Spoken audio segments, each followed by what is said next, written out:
across the UK, on DAB+, on YouTube, on your mobile, and on your side. This is Talk.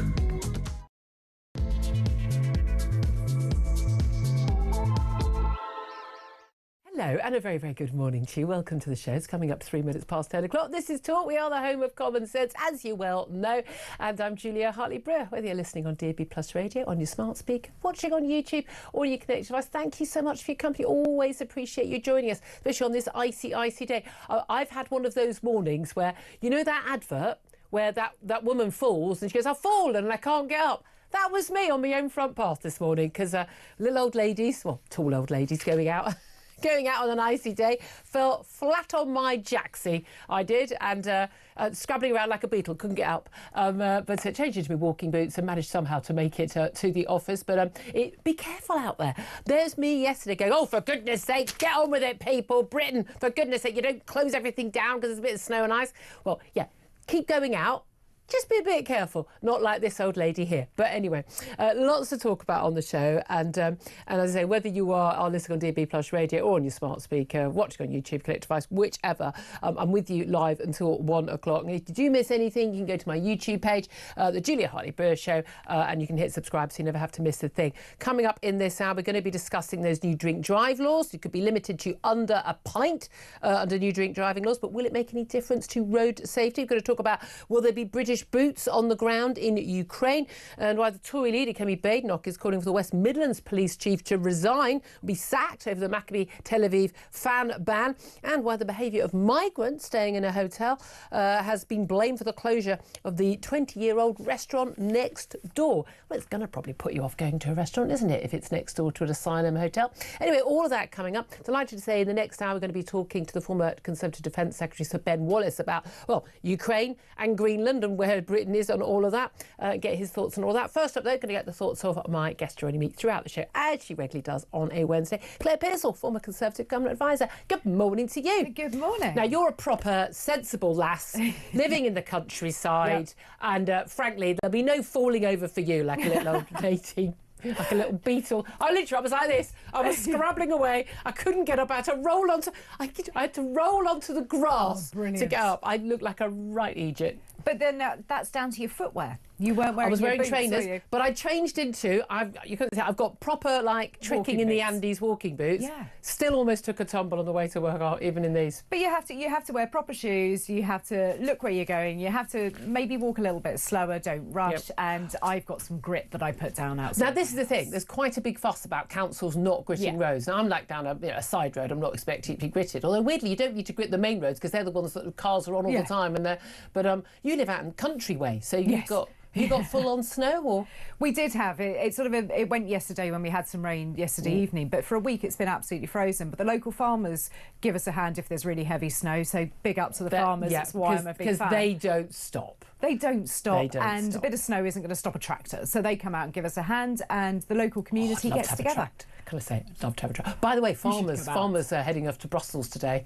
I believe they love it. They're totally those farmers. You got to love it. They've got what we don't have on enough of our roads. They've got grit. That's the key thing. Anyway, so much to talk about today.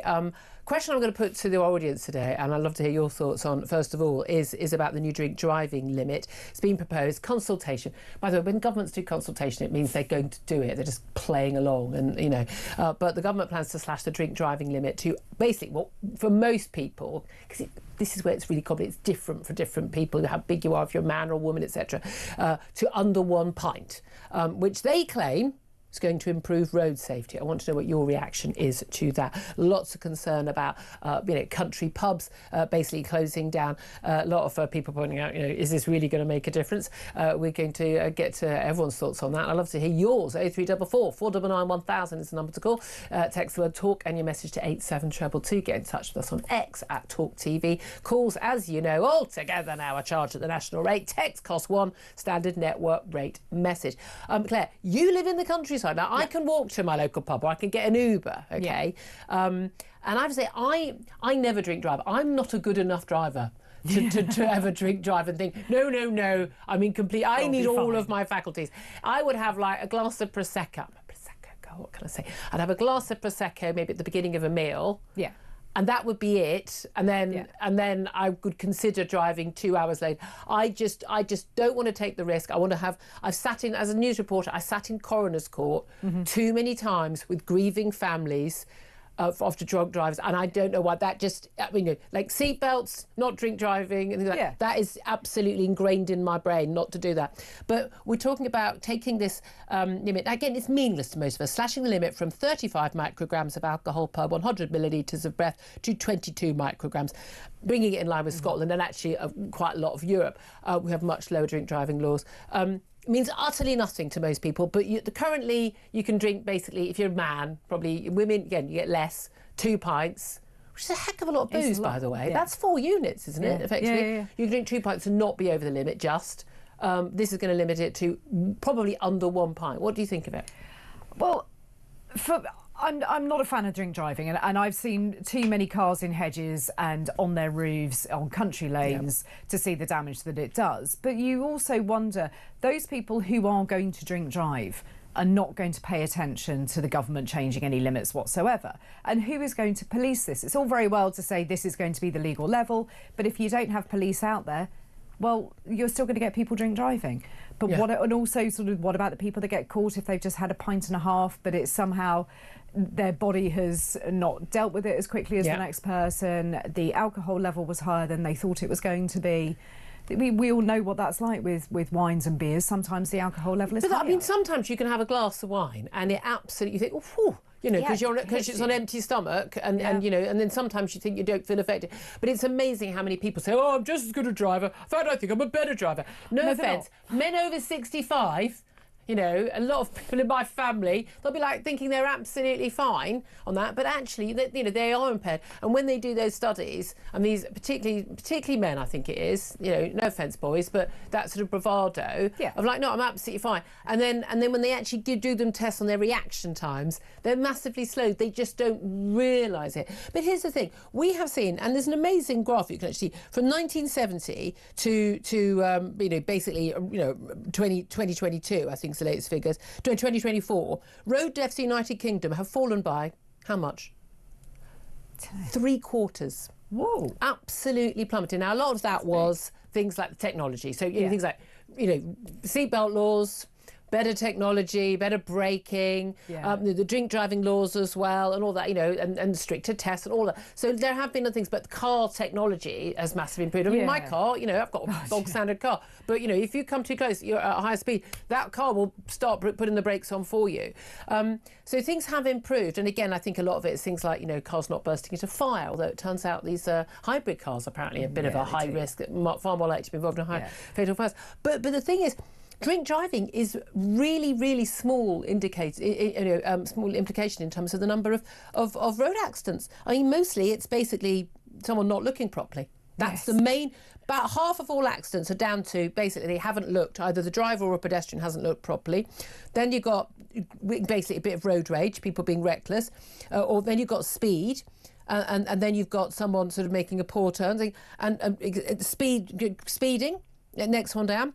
Then alcohol, it's below speeding. I mean, but it's a tiny, it's like 8% of all cases. So this isn't going to have a massive impact. Well, it's not, and it never really is about public safety on the roads, is it, with the government? I mean, they are a nanny state as it is, so they're just looking for further ways to curb it. No, of course it's not going to be good enough for them. But the biggest thing that hits the pub trade, especially in rural areas, are all the taxes that the Labour government are putting on them. But also, people are saying, like, I can't drive to the pub, I can't even have a pint. Like, all the mates going to have drunk, I'm the designated driver, I can't even have a pint and be sure I'm not going to get done for drink driving. But also, if you look in the rest of Europe, I mean, there's they have a higher fatality rate on their roads, despite having basically 1 unit limit. And Chris Snowden, a big favourite of the show, the Institute of Economic Affairs, he's pointed out that in Scotland they cut their limit to what England and Wales are proposing to do, and there's been no reduction in accidents. No, we need to look at how people are driving, why they're driving so fast. So I agree with some of the rules around younger drivers because they are the ones responsible for more of the incidents. Yeah, indeed. Well, that's the thing. I mean, also mostly when you're talking about drink driving incidents, it's people who are smashed out of their skulls. Yes. It's not someone who's had, 2 glasses of wine at lunch. It just isn't. I would say don't drink and drive. I think I personally think that's a pretty good simple rule to stick by. What do you think about the rules, though, affecting younger and older people? Because 70-year-olds plus, you're going to require to take an eye test every 3 years. And we know, I remember speaking to Edmund King about this from the RSC, from the AA, I think he said, that basically over 80, the accident rate just goes sky high, even though they're all driving at 20 miles per hour. But actually, eyesight, reaction time, But new drivers, learner drivers are going to have to wait 6 months between getting their theory test passed and then being allowed to have a test to actually. But there's no point having a law about that. That's literally what's happening right now anyway. You can't get... My daughter had to wait almost a year between getting her theory. You're not allowed to apply for your practical test until you passed your theory. And there was a 6-week wait for the theory test. And that was travelling to the other side of the city. Yes. To get it. And we're going through exactly the same thing with my son at the moment. He booked his theory test. So that's all in. But by the time he gets to be able to book a driving test, it's going to be towards the end of the year.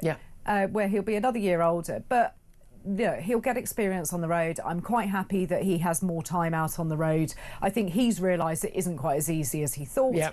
Country lanes, in the rain, you need to look at all of these things, and he's had the whole lot thrown at him: ice, snow, rain. That's true. But again, you don't live in a city. Well, again, a lot of these policies are made by people, these young Egypts who cycle to work. They have no idea about how most people live their lives, where a car is absolutely vital to get to work, even to get to college. It's not a luxury item. Like, is it a second hybrid car? Oh, sod off. A car is an absolute necessity for life. I'd love to hear your thoughts on this. Give us a call. 0344 499 1000 is the number to get in touch. Should we talk international affairs? Yes. You come from a military family. I did. Britain and France both signed a declaration committing to deploying troops to Ukraine as part of a potential peace deal. Basically, peacekeeping troops only once hostilities have ended. But President Trump has also agreed to defend Kyiv in the event of a future attack by Russia. It's the most hopeful we've seen in terms of getting close to some sort of ceasefire and some sort of deal. Putin has made it really clear he will not accept any NATO troops of any sort on Ukrainian territory. I mean, personally, again, what's he going to do about it if it was US troops? Really, you and whose army, Putin, realistically. But, I mean, again, you could say that to Britain as well. You and whose army? Have we got any troops to actually send to Ukraine? Well, that's the thing, isn't it? We don't have enough troops, we don't have enough equipment, we're trying to recruit people all the time, and there is that small fact as, are we going to ever get this off the ground? Because Putin, as we know, will come to the negotiating table and just go, no, I don't agree to it. So you had all of the coalition of the willing yesterday, and we saw that lovely press conference. And much hugging. There was a lot of hugging. So much clenching of hands. And, but didn't they just remind you of the sort of group of nerds who've been working on a school project? And they came and did their presentation and said, look, this is what we've done. That's how it felt. Here is our statement of intention.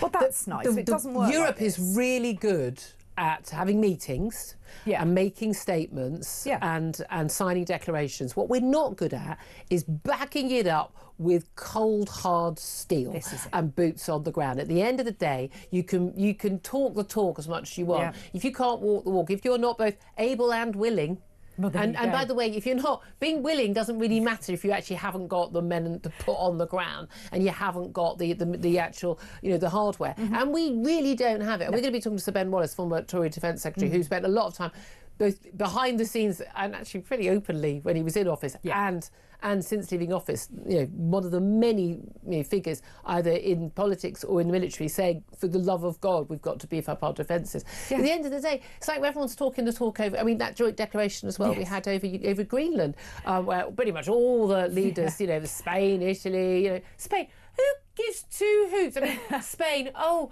you've pulled out of Eurovision because you don't like Israel because you've been run by a bunch of anti-Semites for decades. I mean, who cares what Spain thinks about anything at all? You haven't got an army worth caring about. No, But, I mean, this is the thing. But all these declarations that the future of Greenland should be up to the people of Greenland. What are you going to do about it? We're going to do nothing. We haven't got any power to do anything about it. And Greenland's one of those territories that it could be extremely wealthy, but the Greenlanders don't actually know what to do with the natural resources that they have. They've not been able to exploit it. Well, it's a bunch of Inuit fishermen. Precisely. So, if they want somebody to come along, I'm willing to put on my hiking boots. The Chinese have offered, and the US they'd rather blocked have that. me. Yeah. I'd go out there. But would you go and live there?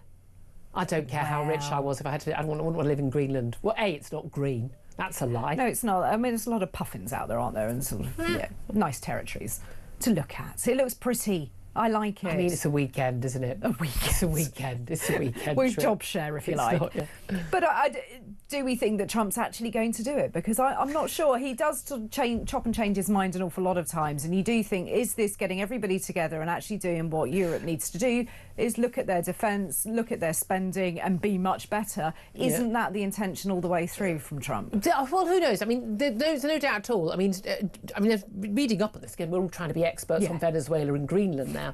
I mean, Greenland does have the most extraordinary amount of natural resources in terms of these absolutely crucial minerals. About 30 of the 50 crucial minerals that are needed for computing, phones, cars, all that.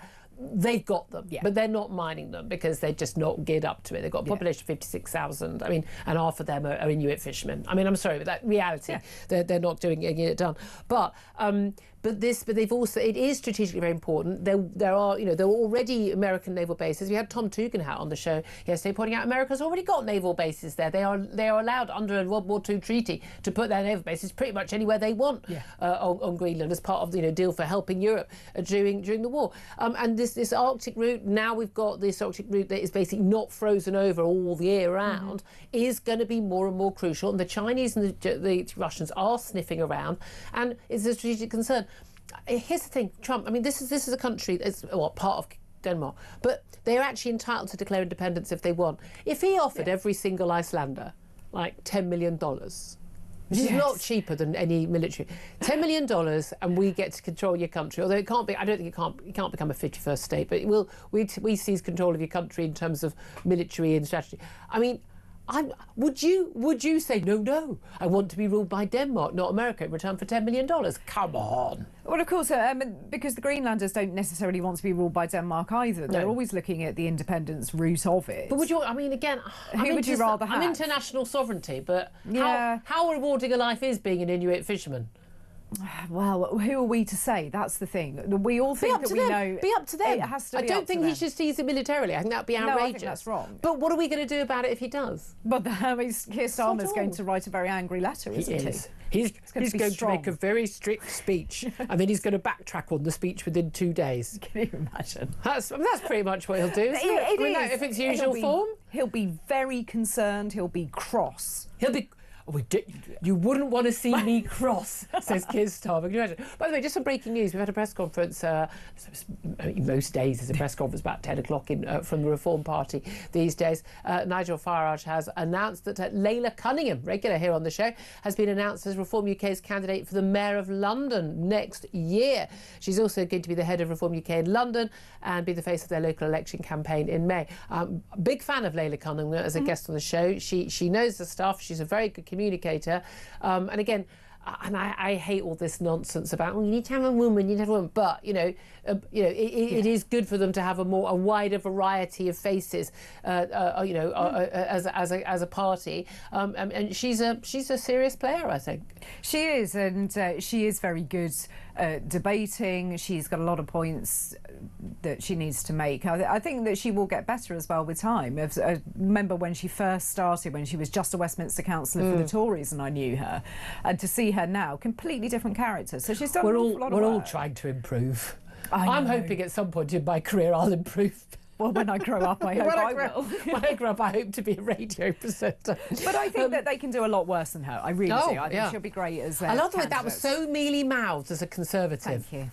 I can't be too careful, can I? I reckon you, as a Conservative, I reckon you probably agree with her on virtually every single policy. There's an awful lot I do agree with her. Do you see, I mean, no, it's a different story from the main story today, but do you think there will be either a pact before or after a general election between the two parties? No, I don't. I really don't. I think definitely not before, because I think that would kill both parties. No, it would kill both parties. But I think after. The idea that you guys wouldn't go into coalition together is a... I think it depends. Of course you would. It depends who the characters are involved. Who would be leader? Who will be leader? Because that's your problem, isn't it? You've got a bunch of egos going up with another bunch of egos, and then you have to decide who's going to do it. It didn't work well with the Liberal Democrats, and they're all for fairness. No, well, the Lib Dem didn't work well out for them in terms of the... I'm of the view, I rather liked the Tory Lib Dem coalition. So did I. And the only thing I didn't like about it is we didn't get that Brexit referendum. Yes, But that's a good thing, because we wouldn't have won it then, because it was what happened in 2015 that helped us win the 2016. So it worked out very well for me. Precisely, but we were able to put them into positions that we wanted them to have, rather than the ones that they wanted to have. So I think that they probably tell a very different story. But it worked out pretty well for Nick Clegg. Oh, what's his not house worth now? is I mean, what's he must have about 100 million quid. I mean, goodness me. But anyway, just one final story I want to talk to you about in this hour, and that is Kemi Badenoch calling for the Chief Constable of West Midlands Police to be sacked. That's Craig Guilford. We were talking about him on the show earlier this week after the banning of those Israeli football fans, the Maccabi Tel Aviv fans, from that Europa League match against Aston Villa in early November. I mean, she said his position was untenable. There's, I mean, extraordinary evidence. I mean, it was like the Keystone Cops appearing at the Home Affairs Select Committee yesterday. I couldn't believe how gently they were probed, but basically just admitting that, I mean, again, I think we need to be honest and use the words that actually are accurate. They lied. They lied and they lied and they lied. They made up a reason completely spurious reasons to ban these Israeli Jewish football fans from Birmingham for a football match. They lied about what Amsterdam police told them about a previous event.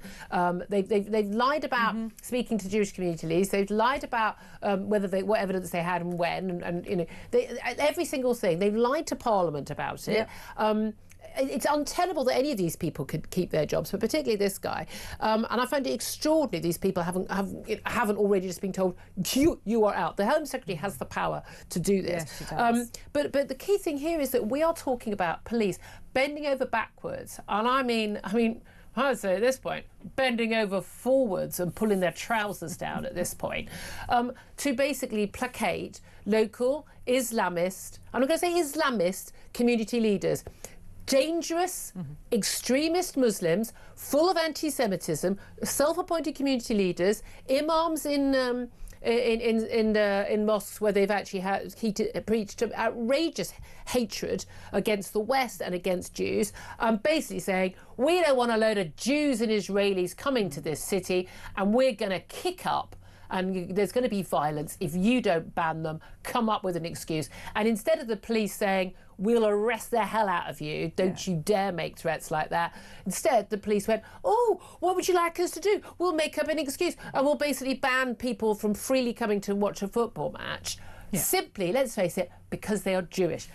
Every single police officer involved in that decision should be sacked on the spot, not just the Chief Constable, in my view. And we need to round up and arrest, and we need to prosecute those who made those threats. Yeah, we absolutely do. I mean, this is the most ridiculous set of circumstances for a police force to find themselves in. They're there to uphold the law. They're not there to make the political decisions that they clearly are. And I would also like to put every member of Parliament who said that it was the right decision to also be named and shamed. Yeah. I really do, because look at the evidence, and it was really damning, everything that they basically had wrong. Yeah. And you look at it and you just think, how can you then defend that and say it was the right decision? But what about the Jewish community's safety? That wasn't taken into account at all. But also, crucially, if they lie about this, what else do they lie about? Yeah. We've had enough scandals over the police in recent years. How on earth can we trust that these people are upholding the law on behalf of the public in a fair-minded, unbiased way if this is what they do? This is blatant lying, and then cover-up of lying, and then lying about lying, and then justifying lying. Yes. Now, I'm sorry, you cannot be a chief constable of the police when you've done that. Precisely, because I don't want you lying about what coffee you ordered. I want you to be whiter than white. Are we allowed to say that anymore? But I want you to be whiter than white. But also that attitude then feeds down from the top into the lower ranks, and you're working on the street policeman or policewoman is going to be looking at it saying, but it's all right because we've been told that we can get away with this. And that's how it breeds. Yeah, absolutely. If you want to know why people are freeing scared, and again, by the way, we know we say, we talk an awful lot about Israel and Jews. Sorry, the people who hate the Jews, the Islamist anti-Semites, they also hate anyone who's not even just not a Muslim, but anyone even who doesn't even sign up to their version of, let's say, it's not a version of Islam that's incorrect. I mean, if you actually read the Quran, it's a very accurate version of the Quran, but should we say it's very Old Testament rather than New Testament when it comes to, if you're going to compare it with the Bible. They hate all of us, okay? People need to get to grips with this, and I'm sorry, this is exactly what the government and the police need to get to grips with, and they certainly shouldn't be doing the bidding of Islamist, hate mongers in the Midlands. I mean, Birmingham is where I was born. I mean, the idea that's a no-go city for people because of their faith is outrageous. Chief Constable Craig Guilford, you need to go. 10:28 is the time. Love to hear your thoughts on all the big stories we're talking about, whether it's the Maccabi Tel Aviv match. I can't believe it's still a story all these months on. Leyla Cunningham becoming the Reform mayoral candidate for London. What do you make of that? Love to hear your thoughts on putting troops on the ground in Ukraine, seizing of Greenland. Maybe why don't we seize Greenland? We could do that with what army? But particularly I want to hear from you on those changes to the drink drive laws. Give us a call, 0344 499 1000. This is Talk.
Across the UK, on DAB+, on YouTube, on your mobile, and on your side.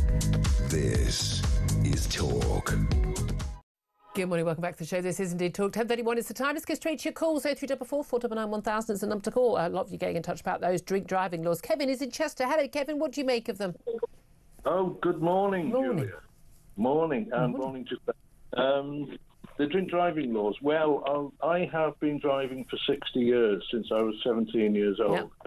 And when many years ago, I did drink and drive, like probably many of us did, actually, within limits. But I haven't been drinking and driving for many years now, because the simple fact is that if something happens, a child runs out or somebody falls off a bike or something like that, I want to be able to hit my brake pedal within a second. So it's your reaction time? quick reaction time, and it will affect your reaction So time. you support the change in the law? I do, actually. Even though actually drink driving is actually much less common, it's certainly social. I mean, if someone gets done for speeding, people are always like, "Oh, what are you doing? 34 in a 30-mile-per-hour zone." But if someone's to be done for drink driving, I mean, you would definitely be very critical of that, wouldn't you? Well, yes, you would. I would, yeah, definitely. The thing about the drink driving thing is when, in 1 second, a car, if you're doing 30 mile an hour, in 1 second, a car moves forward 44 feet. Yeah. Right. So if you go to 60 mile an hour, it moves forward 88 feet in that one. So that makes a massive difference. But that's a speed issue. But for most accidents, it's got nothing to do with speeding or drink driving. Drink driving is a tiny factor, and in most of those cases, these are people who are absolutely sloshed. They haven't just had 2 pints. So do you think it'll make a difference? No, I do agree. I think probably setting the limit too low is sorry, Julia. My feelings are firm on this. Just don't drink drive. It's no drink, because another thing is it takes the pressure off the driver, because you're driving home and you've had 2 pints, and all of a sudden the police car's at the back of you and you're starting, oh hell, if he pulls me up, And I'm excited you live somewhere where there might actually be police on the roads. Well, that'd be interesting. Really. We do. I live in Chester, and there are quite a few. Oh, right. Well, there you are then. Kevin, no, I understand. I'm with you. I don't drink drive. Would never dream of doing it. I think it's absolutely crazy. I think it's an abomination if people do. But again, is someone, regular driver, can you go to the local pub and have a pint? Who knows? Kevin, thank you for that. Let's get Alison on the line in Halifax. Alison, where are you on this new drink drive law proposal? Well, can't we adopt? I lived in California for years. My children are US citizens. They got their driving licenses at 16, Julia, but they were restricted. They were not allowed to carry passengers. Yeah. They were not allowed to be on the road after a certain time at night. Yeah. But it was cheap, and it made it easier for people to get on the road. Yeah. So, I mean, we know that young people, particularly young men, designated drivers were given free drinks. They were given free Coke. They were given. Yeah. They were encouraged. I mean, I don't think anyone drinks a pint of and wants to drive. I mean, who does that? I know lots of people who do that. I wouldn't do it. Genuinely, I wouldn't do it. Oh, if I'm going to drink, I drink in the house, and I don't want to be on the road. I just think there's drinking and there's driving. They just don't mix at all. But you think, what do you think about the restriction on, for instance, young people having to wait 6 months between passing their theory test before they can get a driving test? I think it's dreadful. They do, in the States, they do driver's education in classes at school, and they do their thing. But yes, when they get a driving licence at 16, it's not what we have. They can't go on motorways. They can't do this. Yeah. They're restricted. Yeah. I mean, I don't know why they're making it so difficult for young people to some people have to drive, as you say, exactly. Julia. They have. I mean, we'd love to be green, but who has this marvellous public transport that they talk about these days? I don't even want to be green. I just want people to be able to get around easily. Alison, thank you so much for that. Really appreciate it. We're going to take a quick break. Up next, going to talk about all the big stories with the brilliant Brendan O'Neill from Spiked Online. This is Talk.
Across the UK, on DAB+, on YouTube, on your mobile, and on your side.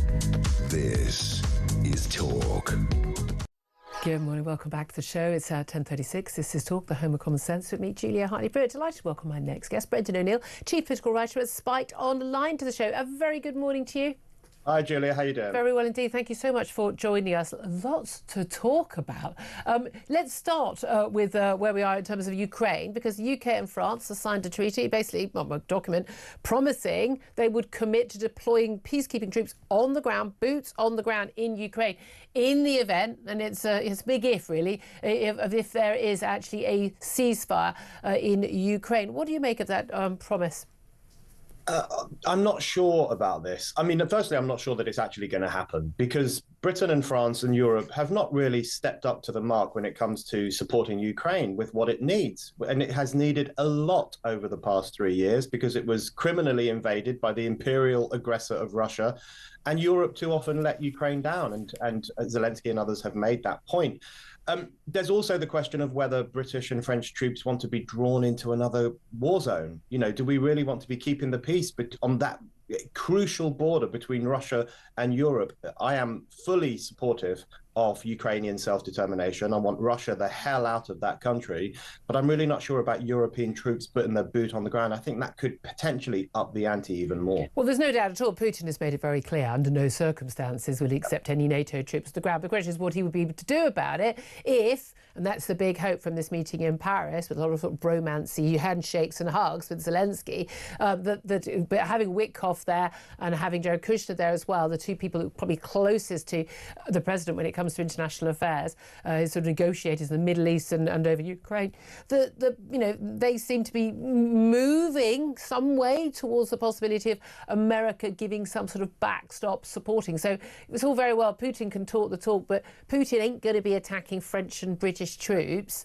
if he knows that America is going to launch airstrikes if he does. I mean, Putin ain't going to take on the might of the Americans.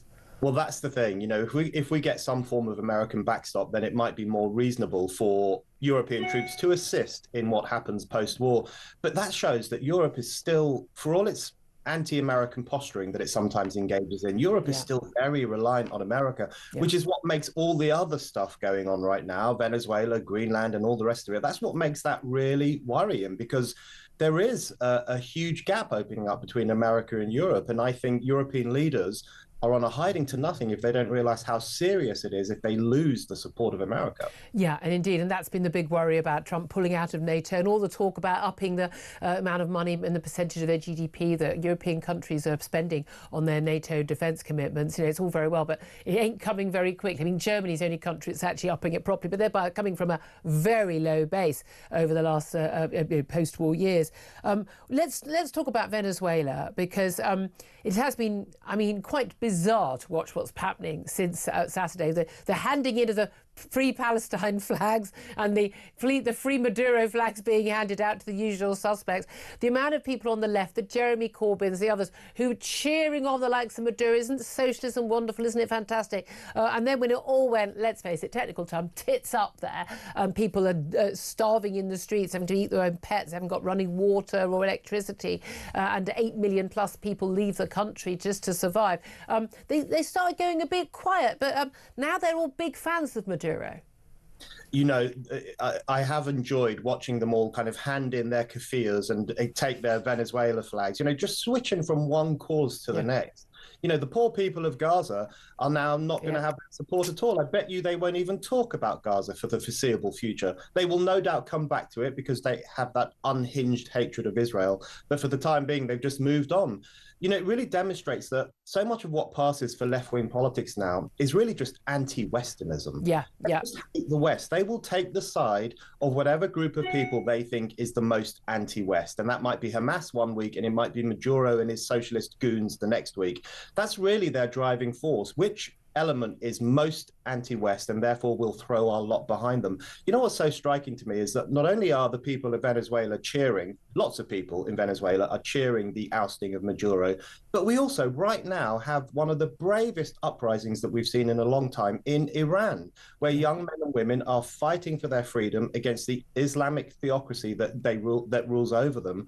And the left is saying nothing about them. They're all for liberation, so-called, in Maduro's regime, but not in places like Iran, because their judgment is always which side hates the West, we'll join it. It is extraordinary, isn't it? I mean, that's the thing. When you look at what Maduro's been doing, and I've talked about this actually with a fantastic guest we had on the show on Monday, who's a Venezuelan exile living in America and is an economist, about, you know, how little in the media in the West there has been actually about, not just before, but even since, why Maduro is such an awful, horrific creature. And by the way, the woman, the vice president who's taken over, and Maduro's wife, by the way, worse, you know, not even just as bad, worse than him. He's just a bit of a fool, frankly. But I mean, we're talking about, you know, the torturing, the imprisonment, the executions, extrajudicial executions of opposition people and journalists. You know, they're all up in arms about, you know, Khashoggi. But not that bothered when it happens in Venezuela. But the drug running, the working with the likes of Iran, Russia, China,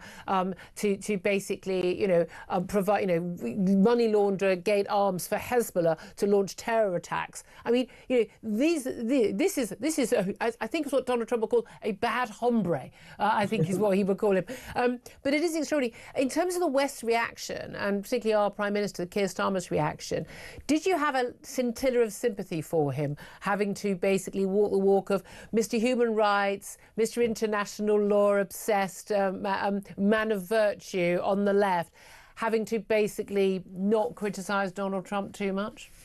I had a tiny bit of sympathy for him, I have to say, because he is in a real bind, because he loves to ponce around the world as the boss man of human rights, you know, the white savior of all these kind of oppressed people. That's the image he's had of himself for a long time.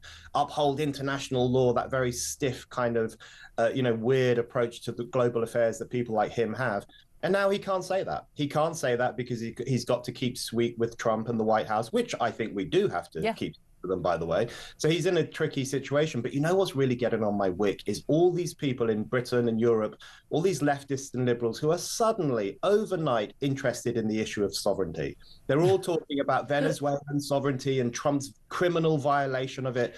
These are the same people who tried to stop Brexit. These are the same people who love the European Union, which is designed to undermine European sovereignty. These are the same people who love the ECHR, which waters down our borders and overrules our politicians. These are the same people who turn a blind eye to the erosion of Britain's borders and the crossing of the channel of hundreds of young men every day. They don't give a damn about sovereignty. So I think that hypocrisy that we're seeing is really coming to the fore. And so unusual from the left, so unusual. In terms of Greenland, where are you on Greenland? Because again, we had strong statements from the Coalition of the Willing meeting in Paris yesterday, although I'm not quite sure we care what Spain thinks of anything. I mean, you and whose army? But you can say that about Britain as well. They're saying, you know, the future of Greenland should be up to the people of Greenland. Well, by all accounts, most of the people of Greenland are rather unhappy about being a colony of Denmark. We're talking about 56,000 people. Only about half of those are actually Greenland natives. You know, Donald Trump is in official White House statements, not just his off-the-cuff remarks on aeroplanes to journalists, is still talking about, you know, taking Greenland, whether by military means or otherwise. Realistically, if Donald Trump does decide to do this, or whether he decides to, you know, just pay $10 million to each Greenlander and say, you know, here's the payment, do you want to accept the payment and vote to, you know, to let us be in control? But if whatever he does decide to do, there isn't anything that the European leaders can actually do, is there? Nothing at all. Absolutely nothing. It's really going to highlight their impotence on the global stage. You know, Europe is a knackered old power. Europe used to rule the world, and it doesn't anymore. Things have changed enormously. There's now America coming back to the fore. There's China, there's India, Russia. You know, Europe is really on the back foot on so many of these issues.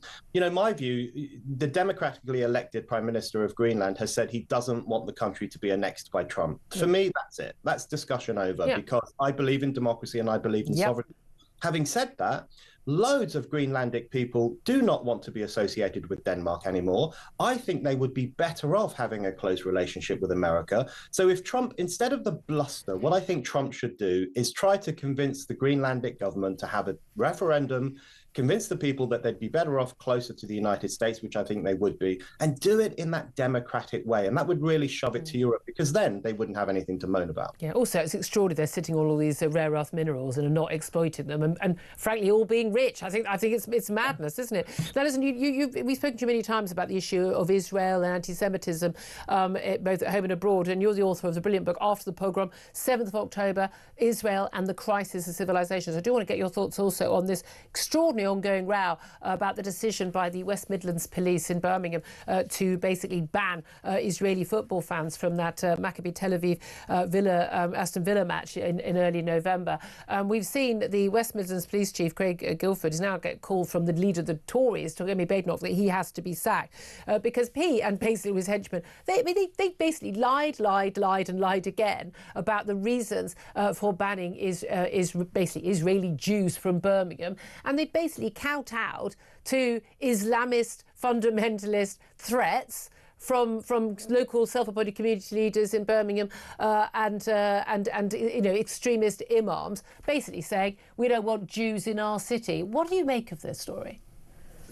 I think this is one of the worst police scandals in decades. Yep. It really is very serious indeed. And I would say it's a police racism scandal, actually, because if they had behaved like this in relation to any other minority in this country, the left would be up in arms, the anti-war movement the anti-racism movement would be on the streets. We know why they're not, because the minority in question is Jews and they don't care about Jews. But what West Midlands police did is extraordinary. They were given information that local Islamist mobs were intending to arm themselves in order to attack these Jews from Israel. They suppressed that information and instead they banned the Jews. Yep. So they got information that Jews might be attacked, and their solution to that was to ban Jews. And they capitulated entirely to the Islamist mob. They did its bidding. They made Villa Park a Jew-free zone, which is what those armed anti-Semites were effectively demanding. Yep. They did the bidding of a racist mob of Jew haters. You can't get more serious than that. And then they suppressed information. They lied about it. They covered it up. They put certain things into the public realm and hid other things. You know, not only is the police chief's position untenable, the ideology of multiculturalism is now untenable, because this is the sectarianism that it gives rise to. Exactly. And I think everyone can now see what a poisonous ideology this is. Absolutely. Chief political writer at Spiked Online, Brendan O'Neill, always good to hear from you. Thank you so much. Quick response to that particular story from Claire Pearsall, who's still with me in the studio. Yeah, I mean, the police story is just beggars belief, really, doesn't it, that these people are allowed to hold those positions, to keep going and ignore the Jewish community. Yeah. I mean, what more do these people have to do? Many more times do they have to say they feel unsafe? I just simply don't understand. Well, how is this guy still in a job? No. How is he still in a... He's obviously got something on someone, because he's still in a job today, honestly. Anyway, up next, going to take a quick break. Then we're going to be hearing from Nick Freeman, the motoring lawyer, on those new drink drive laws that are being proposed. Find out what he thinks. This is Talk, the home of common sense.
across the UK, on DAB+, on YouTube, on your mobile, and on your side.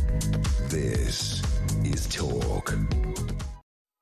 Good morning, welcome back to the show. 10:51 is the time. Let's talk about those new drink driving laws. A lot of you getting in touch about the government's plans. They're doing a consultation. That means they're going to do it. Who are we kidding? To basically slash the drink driving limit to basically under 1 pint for most people. They claim it's going to improve road safety. They are also going to insist that over 70s get an eye test every 3 years. And if you fail it, you're automatically banned from driving. And also 6 month wait between passing your theory test if you're a youngster doing your test and getting your practical test. Even though, of course, actually that's already shorter than the waits in many parts of the country right now. Let's talk about all of that with Nick Freeman. He's a motoring lawyer and road safety campaigner. Good morning to you, Nick. Morning, Julia. Thanks for joining us. First of all, let's talk about the drink driving laws. We are talking about bringing our laws into line with more closely to Scotland and closer to where we are in most of Europe. Will that mean that we've got safer roads? In theory, yes.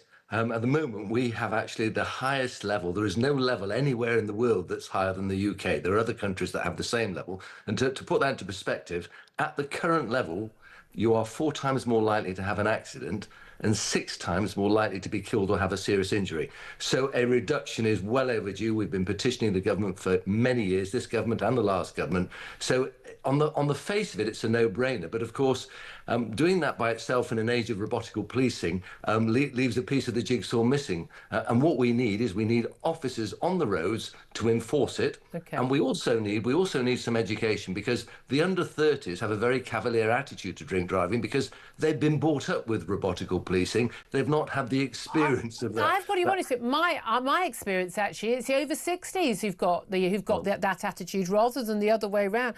Here's the thing, though: Scotland's reduced their drink driving limit. They haven't seen any reduction in accidents. There's a higher accident rate on the continent of Europe, where most of those countries have got a pretty much close to zero drink driving limit. Most problems, most accidents, and certainly fatal accidents that are caused when there's drink involved, we're talking about people who are smashed out of their skulls. They've not had 2 pints. They've had 20 pints. Well, look, there are all sorts of problems you raise. First of all, in Europe, many of the speed limits are faster than here. So drink is one aspect of very bad driving, but there are other aspects as well. And enforceability, in my view, is a huge problem. That's the key thing.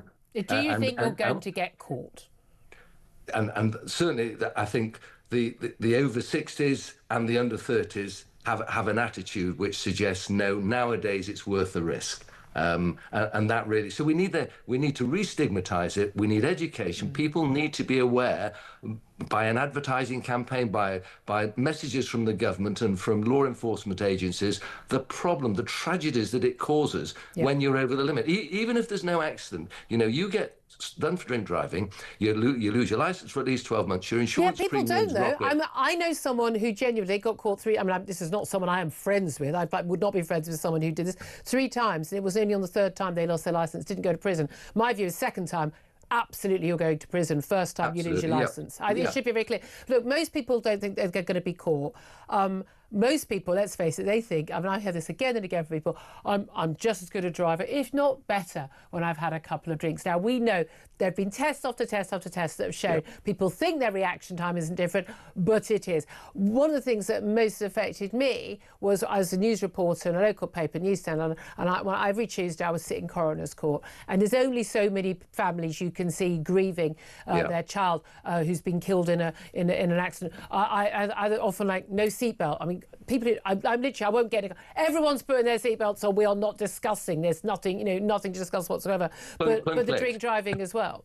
Well, also on drug driving, because, there's a problem with drink driving in this country, but drug driving is far, far worse, and it's just not touched. It literally is not touched. No. And it's proven when the government has a campaign at Christmas and everyone knows the police are going to be out on the roads, and look at how many people they actually catch. There are loads. So you imagine if there were police on the roads, we need to extend the power of the police to do random tests. At the moment, they can only test for drink and drugs under very limited circumstances. We need to get rid of that and give the police the power they need. Because it costs a lot of money to waste tests. So if they target people, target places, I know people are going to moan, well, it's what about my rights, etc., etc. But to make the roads safer, a lower limit, and enforce it and educate. And we're moving in the right direction. What about the concerns of people about, the local pubs, particularly in the countryside, where someone wants, they can have at least, right now they can have, a pint or 2 pints, they're just driving distance down the road, but then they'd be breaking the law. And lots of those pubs will just say, we're going to lose it. We've lost a load from the smoking ban, lost a load from all the issues with lockdown, the cost of a pint, and, compared to drinking from the supermarket, and we're just going to have to close. Well, look, Scotland's been very resilient. Scotland reduced its limit, I think, in 2014. I think people just need to organise themselves. But it hasn't cut the accidents. No, it hasn't cut the accidents. It hasn't, because the serious drinkers are going to just carry on. So why do we need to adjust it for everybody else? Look, I'm with you. I don't think people should drink and drive, and I don't drink and drive. But will it actually? It's one of those things. It sounds good. Will it make a difference? Because the people who are drink driving ignore the law. We know that. It will, because if you think you're 4 times more likely to have an accident at the current level, and you're going to reduce that level, people are going to think, oh my God, I didn't realise that. You're 6 more times likely to be killed or seriously injured. You throw in a little bit of enforceability, a little bit of education, and people will start to listen if we deal with it in the right way. It can only make the roads safer. It can't make them any more dangerous, can it? Because it's saying to people, look, this is such a dangerous thing to do. It's a clear signal. What about over 70s having an eye test every 3 years? We know that certainly over 80s there's a massive impairment in people's reaction time. Over 70s, should that be required? Absolutely. For me, it's not just eyes, it's coordination, it's reaction time, and we need to do that every 3 years. So basically a full medical for everyone over 70. That again will only make people who are safe to drive on the roads. Bearing in mind, to read a driving licence, you're only required to read a licence from 20 metres. Yeah. So, when you consider what's required on a road, speed, etc., if you can't do that, you definitely shouldn't be driving. And what about the 6-month wait between your theory test and your practical test, even though, by the way, that they can put it in law? I mean, it's already in practice more than 6 months, certainly it is. In most parts of the country right now, we're actually trying to get a test. Look, my views for new drivers, they are talking about actually reducing the level of alcohol to even below the new level proposed for everyone else. I would say new drivers, absolute zero, nothing to discuss. And that should happen. And I have a rather radical view, which is actually to put a black box in every new driver's car for 2 years that is interactive, that is monitored wherever they go. And I know, people who say you're interfering with my rights, but they are a huge problem. And all we're asking them to do is say, comply with the law and you'll be safer. And we're putting you on the right track. You will become a much better driver for it. So I don't think it's a serious complaint. Okay, very interesting to hear from you. Nick Freeman, motoring lawyer, road safety campaigner. Thank you very much. Love to hear your reaction to what he had to say. 0344 499 1000. Love to hear, particularly if you're a publican in the rural area, the impact on you. Maybe you've got a family member who's been involved in an incident. I'd love to hear your thoughts. Give us a call, 0344 499 1000. We'll hear more from Claire Pearsall. Lots more top guests coming, including the former Defence Secretary, Sir Ben Wallace. Do we have enough men to put boots on the ground in Ukraine? That's coming up. This is Talk.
across the UK. On DAB+, on YouTube, on your mobile, and on your side. This is Talk.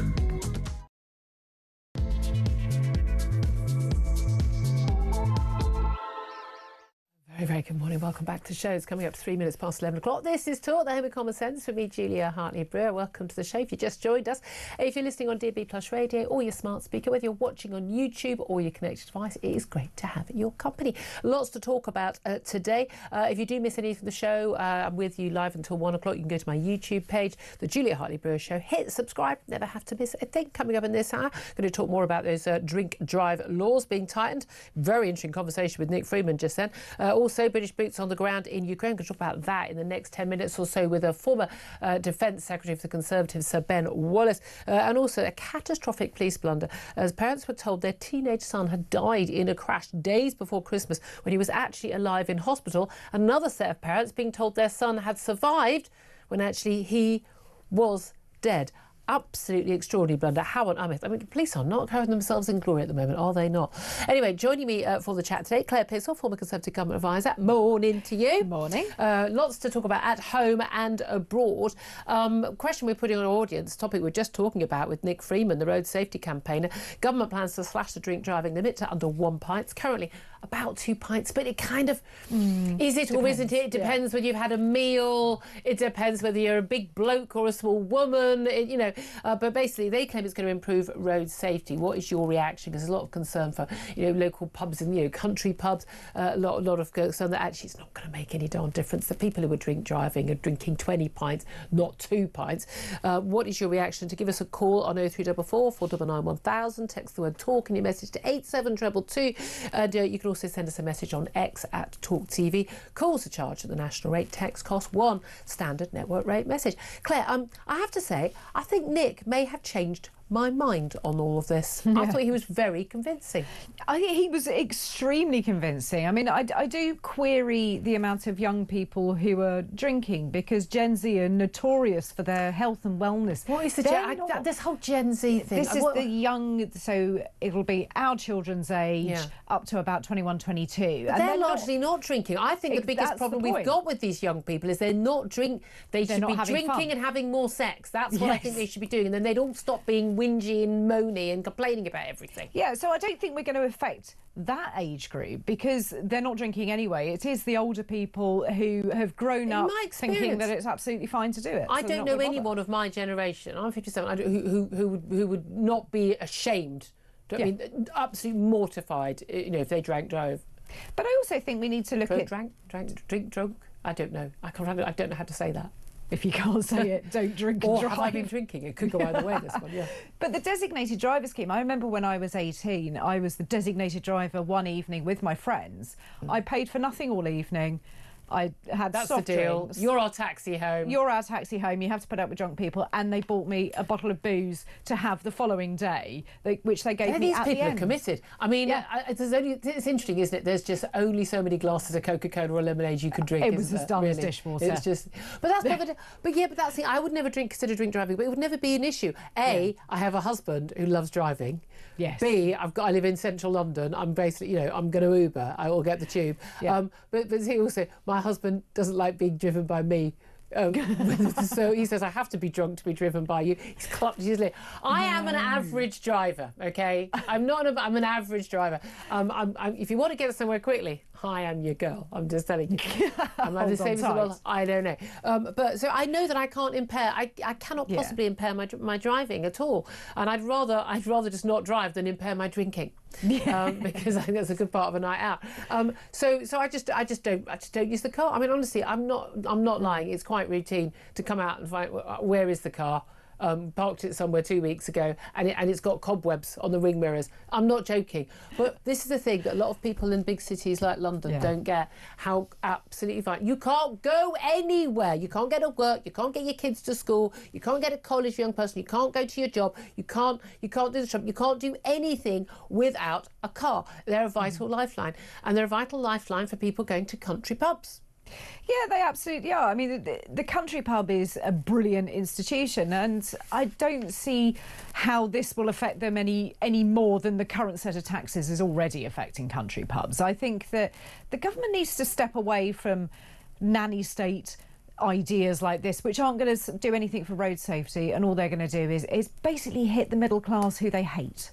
That's what it is, the thing. isn't it? Most of the people who drink driving, who are involved, by the way, drink driving is a tiny percentage of accidents on the road. It's largely people just making very poor decisions about, not looking properly. Any accident, it's not looked properly. And speed is a bigger factor. And come on, God, I mean, you're 20 miles per hour on my way pretty much everywhere. It's an absolute nightmare.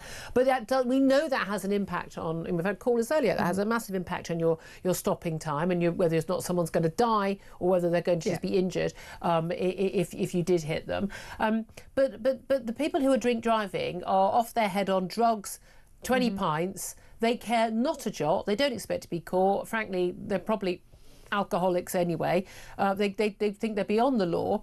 We don't punish these people seriously enough anyway, because it should be an automatic. I think drink driving, automatic 5-year ban, nothing to discuss. These people that go to court, and you get some celebrities, they go, but I need my car for my job. Well, you should have thought of that before you drove or you drove at 100 miles per hour on a local road then, shouldn't you? I would have thought if I needed my car for my job, I'd be a bit more careful about these things. Yeah, and that's the view I take, is that I need to have my car, I need to be able to drive and get around, so therefore I'm not going to do anything that's going to put that at risk. Yeah. But I do think drug driving is actually far more serious. And he's dead right. You see those little canisters, those laughing gas canisters, and you see that's with the younger age range. It's not the alcohol, it's those things. Do you know, I was really aware when I used to work on the breakfast show, and I'd be travelling into work at about for half 5, and especially on a bank holiday weekend, and everybody, you got all these people on their way home from the nights out, and they were in the car and the music's going. You're like, no way, you lot are all sober. You're looking at the driver, you're thinking, you are not the I'm annoyed, I'm the sober driver, and you're thinking, police, nowhere to be seen. Central London, nowhere to be seen, going, you should clean it. And then you read these stories about, these cars that have gone off the roads, a load of teenagers who are in their 20s being killed, and you just think, it's not a mystery, is it? It's not a mystery. No, it really isn't, and that's where the police need to be looking at their time. But we don't have enough police to look at the actual crimes going on around our towns and cities at the moment without adding another level of drink driving. Well, we've got an extra issue on the roads at the moment, which is the lack of grit on the roads when we've got all the ice and snow. I was saying earlier when I arrived at the show that I did one of those little old ladies. I've fallen and I can't get up. And I'm not suing myself because it was my own front path. I was in trainers and it looked absolutely fine out there. Looked fine, and you couldn't see anything. Absolute sheet of ice in the front path. Got the walking boots on, still barely made it to the tube station because it was all so slippery. A lot of anger, an awful lot of councils, as always, saving money. They don't mend the potholes and they don't put grit on the roads, and what a surprise. People are having accidents, all the roads are impassable. I mean, in defence of councils ever so slightly, I mean, it's very complicated. You have national highways. She's a local Tory councillor. I used to be. It's still there. But you've got national highways that look after the motorway and main roads, and then you've got your local authorities who look after A and B roads around towns and cities. So it's not going to be a local residential street that gets Absolutely not. They don't have enough vehicles to be able to do that. Now, this is where communities come in and local parish councils, because the grit bins, we've got them around our village everywhere, and everybody goes and helps themselves to a thing of salt and grits along the pathways and along the roads, and they help out their neighbours. I mean, I know, shock horror. Actually, this is the one time of year. Catch on. This is the one time of year that most people get on because they're out to look out for each other, and no one wants a little old lady falling over. Like me, a big old lady falling over. Honestly, that was like a beetle. I couldn't get up. It was ridiculous. There's another story close to home. Let's talk about Reform. They've had a press conference this morning. They've announced their London mayoral candidate for the elections next year. We've got local elections coming up this year. The few that Keir Starmer's going to actually allow to go ahead. We know Reform are going to be the big losers now. A lot of Conservative councils and basically most of the south east outside London are supposed to have local elections. Those are going to be be delayed, and basically have a 3-year delay in total. But they've announced that Layla Cunningham, regular here on the show, she's been a local Westminster councillor. She's going to be the London mayoral candidate. She has already said she's pledging to automate every single tube train in London unless the unions and Transport for London start working for London. As we had, it was a spate when we had strike after strike after strike, and basically, we've got tube drivers on 70+ grand a year for work that, I'm sorry, it's basically 2 weeks of training. I'm all for people earning a decent salary, but I don't think that the person who's driving the train start, stop, open doors, close doors. I'm not entirely sure that person should be paid more than the resident doctor who is doing surgery on my child. I'm sorry, I really think we need to get to grips with this. They've been holding the country to ransom, holding the capital city to ransom many times with their strikes. She's basically saying, no, play ball or I'm going to automate. The reality is, it would take years to automate in different technology, but I'm all for that threat. I think that we need those kind of serious levels of threats. When you're talking about unions, they are so militant and they will not be shifted from whatever opinion it is. And if you've given to them once, you have to keep giving in to them, as we've seen. So if whoever shouts loudest gets the pay rise. And it's basically closed shop. Yeah, it is closed shop, and it always has been. So I support her in that. It'd be interesting to see what other policies she brings forward for London, to see what kind of difference they make. It's a long time of a campaign. So we'll be watching Sadiq Khan's on his 3rd term, which is unbelievable. It is extraordinary. Really is unbelievable. Yeah, it is. I mean, it's a very divided city, I have to say. I did think that ULEZ was going to be the back of him, but no. That said, I mean, his trolling of us on New Year's Eve. I did watch the fireworks back New Year's Eve. It's like, could we just have some fireworks? Could we just have some fireworks and not get the political messaging? And any excuse, and I know he managed to get it in on the sort of like suspect Ryder Cup victory, EU flag. That EU flag was the whole of the London Eye. It was. Whole of the London Eye. Yeah. We got the England flag for a fraction of the time compared to the EU flag. I'm sorry. I know, and I just want to see fireworks because we tuned in and watched it as well. It's just I just want to see pretty fireworks going off. I want the capital to look great, and I don't need good advertisement for the rest of the world. Can you? But yeah, I know it's just so frustrating. Anyway, going to take a quick break. Up next, we're going to be talking to Sir Ben Wallace, the former Conservative Defence Secretary, about Ukraine and Greenland and Venezuela and you name it. And can we put the boots on the ground anywhere? Keir Starmer, you and whose army? This is Talk.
across the UK, on DAB+, on YouTube, on your mobile, and on your side.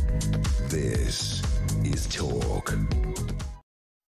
Very good morning. Welcome back to the show. Just a couple of moments. Going to talk to former Defence Secretary for the Conservatives, Sir Ben Wallace, about all things Ukraine. First up, let's run it by you, Claire. Ukraine, we're talking about deploying peacekeeping troops on the ground, not fighting the Russians, but, you know, on the ground in Ukraine. This is UK and France, part of the coalition of the willing. Yesterday, we were laughing at the coalition of willing to do what and able to do what. That's the key thing. But do we even have the troops to put on the ground? I don't think we do. And where are you going to be taking them from? How long are they going to be there, and what do we have Haven't in we place? thrown them all out of our military bases so we can put illegal migrants in them? Basically, yes. I thought that was what we did now. But we don't have the personnel. The Armed Forces recruitment scheme is woeful at best. So if anybody in the defence staff is listening, you need to do better than that. You want more people in. You need to be a lot more streamlined. At least they've stopped those adverts basically saying, hello, if you've got a mental illness, come and join. Come and join the army. No, there's basically that word, the advert. Are you just not coping with daily life? Come and join the army. At least now they're like, do you want a future? Do you want to be an engineer? Come and join the army, get a qualification. At least it's a bit more gung-ho and, I don't know, military-like. Yeah, no, I mean, they do need to do it better, but that comes with having the private sector involved in some of the clearing of it. So, you know, that aside, we don't have the equipment because we've given a lot of it away. We haven't invested enough. We haven't We're spent going to have enough military on our hubs, apparently. I don't know what a military hub is. I don't know what. And you're from a military hub. We're going to have. Is it signed an agreement for British forces to operate on Ukrainian soil in military hubs across the country? It sounds a little bit sort of like a social services thing, doesn't it? Is where you come and get your advice. It's like a one-stop shop. Yes. Get your weapons. Well, this they want to oversee the construction of protected facilities to store weapons and military equipment that could be used to support Ukraine's defence. The reality is that Putin has been very clear. He doesn't want boots, any NATO boots on the ground at all in Ukraine. He would consider that, he would say, a provocation. He considers Ukraine's existence a provocation, though. But of course, he was never going to be happy with any kind of conversation that didn't include him having Ukraine as a whole as part of Russia. He's not interested really in anything else. He thinks he can just carry on and people will give in to him because that's what's always happened in the past. I think he's going to be sorely disappointed, but this war will just rumble on and on because there is no way out. How do you deal with a dictator like him? Well, let's think. I mean, look, we've got, there's also, let's face it, there are these strong words that we've had, not just about Ukraine, but strong words that we've had about Greenland. And, Greenland is part of the Kingdom of Denmark. It's a European nation. It's a NATO member. Got the prospect of I don't think anyone saw this was an option. A member of NATO, the most powerful and consequential member of NATO, America, would be threatening to invade, another member state. I mean, it just beggars belief, doesn't it? This is not what NATO was set up to do. There are no rules around NATO members invading other NATO members. So I'm not quite sure what Trump thought he was going to do with that. It wasn't on our bingo card for this year. It was not. Right, well, let's talk about all this now with the former Conservative Defence Secretary, Sir Ben Wallace. He joins us. A very good morning to you, Sir Ben. Hello. Thank you for joining us. Let's just talk about, first of all, about Ukraine. We've got a big promise from the British and the French of the commitment to send troops to Ukraine in the event of a ceasefire in Ukraine. First of all, do you think there will be a ceasefire, some sort of deal with Putin? And second of all, do we have any troops to send? I don't think there'll be a ceasefire. I mean, certainly Putin has been very, very clear throughout, even before the invasion. He will not tolerate, as he sees it, NATO troops on the soil of Ukraine. He doesn't also really recognise Ukraine, but in his view, he's a politician that believes in a sphere of influence. He believes Ukraine is his, and they've been consistent. I mean, in defence of them, they have never changed their view that they want to run Ukraine, that they don't believe the NATO troops should be anywhere near them, and they're not going to give up any ground that they've taken, and they're expecting Zelensky to give up even more ground, including vulnerable. So, we shouldn't be surprised. They also know that Donald Trump doesn't follow through on any of his ultimatums to them. I think he's had 10 ultimatums to Putin so far. Putin rings them up. Nothing happens. Trump starts spouting Russian talking lines, talking points. And so why would Putin do it? I suspect he might play along to see how long it takes for us to get in a tangle about rules of engagement, because you have to work out the details on this. And then, do we have an armed forces that can deploy? Well, you could argue it's the coalition of the unfunded off the three big powers there. I mean, Britain and France aren't funding defence. In my tenure, Britain was number 2 in NATO. We're now down to number 12 in NATO. We're surrendering. In terms of what? In terms of the absolute numbers or percentage of GDP? A mixture, both. Percentage of GDP would be one of the main indicators. But a lot of that's nonsense anyway, because, veterans' pensions, as vital, as important as they are, doesn't actually make us any safer in terms of our defence spending, and yet that's included in our percentage, isn't it? Well, I think there are some things that I think are reasonable, and remember, most people are comparing like for like. The reason I would say veterans' pensions is, I get soldiers for pensions, right? VAT receipt that George Osborne piled into it. I've never killed anyone with a VAT receipt. It's a total fraud. The Italians were recently trying to fold in a bridge to Sicily. Our new government, or this government, has now added MI6's budget, GCHQ's budget, is trying to put broadband budget into it. Yeah. In my tenure, they tried to get me to put the costs of asylum seekers into the defence budget. And claim it. So it fools no one. It doesn't fool our partners. Definitely didn't fool the Americans, and it certainly doesn't fool Putin. So ultimately, as the OBR itself spotted, Keir Starmer hasn't laid any plans out to get to 3.5% GDP. Why not? Because this is the thing. I've lost track of the number of former defence secretaries. And you were speaking about it, so I know you were speaking about it. At the cabinet table, you were, being very forceful about it when you were in government. You were certainly very vocal about it when you left government. Virtually every single senior military figure, past and even now present, MI6, MI5, everyone is saying the threat is there. We are no longer living in this post, Cold War dividend. Everyone needs to take the threats. Russia, China, Iran, North Korea, the Islamists. We've got to take this stuff seriously. We live in a dangerous world, and we need to up our spending. Why are the politicians only talking the talk and not walking the walk? Because a lot of people are saying we are in the 1930s, 1938 even, and people are not taking the threat seriously. Why not?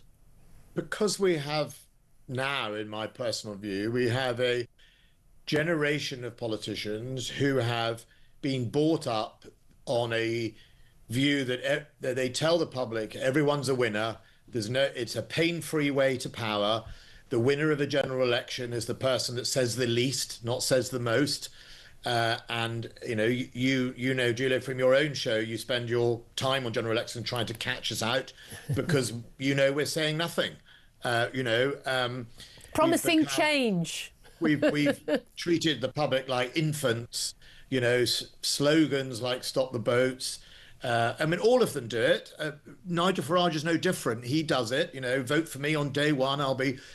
No, he won't. Right? We don't level with the public. And so when it comes to defence spending, which would be painful to fund, we'd have to cut welfare, or we'd have to cut some of the other things we spend our money on. They don't want to do it. They don't want to say it. And, to lead is to choose. This government has chosen to back down on welfare reform, which could help fund it. They have chosen not to reform the health service. They just bunged it more cash. My government seemed to do a lot of that as well. And fundamentally, we're now in this place where we bizarrely go around Europe telling everyone how dangerous it is, and look ever more hollow. I, as you know, I wasn't always the best team player as a Secretary of State for Defence. I took the view that if I had to have a row, if I had to break some china, I was going to get defence properly funded. And on my watch, I got 31 billion if you add up all the extras I demanded. It didn't make me popular with colleagues, but ultimately I have I have the credibility now to say, our forces hollowed out, and we've got to fix it. Well, this is it. I mean, people pointing out, we've now got more illegal migrants in the country that we're sitting around paying for in houses of multiple occupation or in hotels than our actual, boots on the ground army or military. We've now got these these statements from the coalition of the willing to do what we're not sure in Paris yesterday. That big statement from all the leaders, including Keir Starmer, Macron, and Schulz and others. Friedrich Merz, saying basically, Denmark and people of Greenland, they get to decide what happens to Denmark, no one else.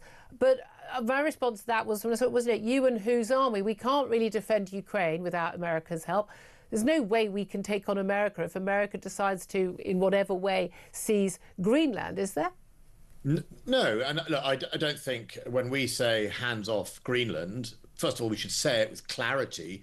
It's pathetic, our response at first. I don't know if you remember yesterday, the junior ministers were doing the media round and they couldn't even say hands off Denmark. It was reluctantly only when journalists sort of dragged it out of Keir Starmer at a school visit in the afternoon did he say it. This is a major, solid ally that not only supports Britain, but supports America. It deployed hundreds of people to Iraq. It deployed hundreds of people to Afghanistan. It lost lots of people. It's a NATO ally. And let's not forget, Greenland has an American military base on it, right? This is not about security. It's total nonsense. It's about oil, gas, and minerals. America can do whatever it likes around the territories of Greenland, as does NATO. We operate there. We don't just exercise there. We operate. We function together, making sure that the very important choke point called the Greenland-Iceland-UK gap, which all the Russian nuclear submarines have to go through, all the Chinese ships, that's monitored, that's surveyed.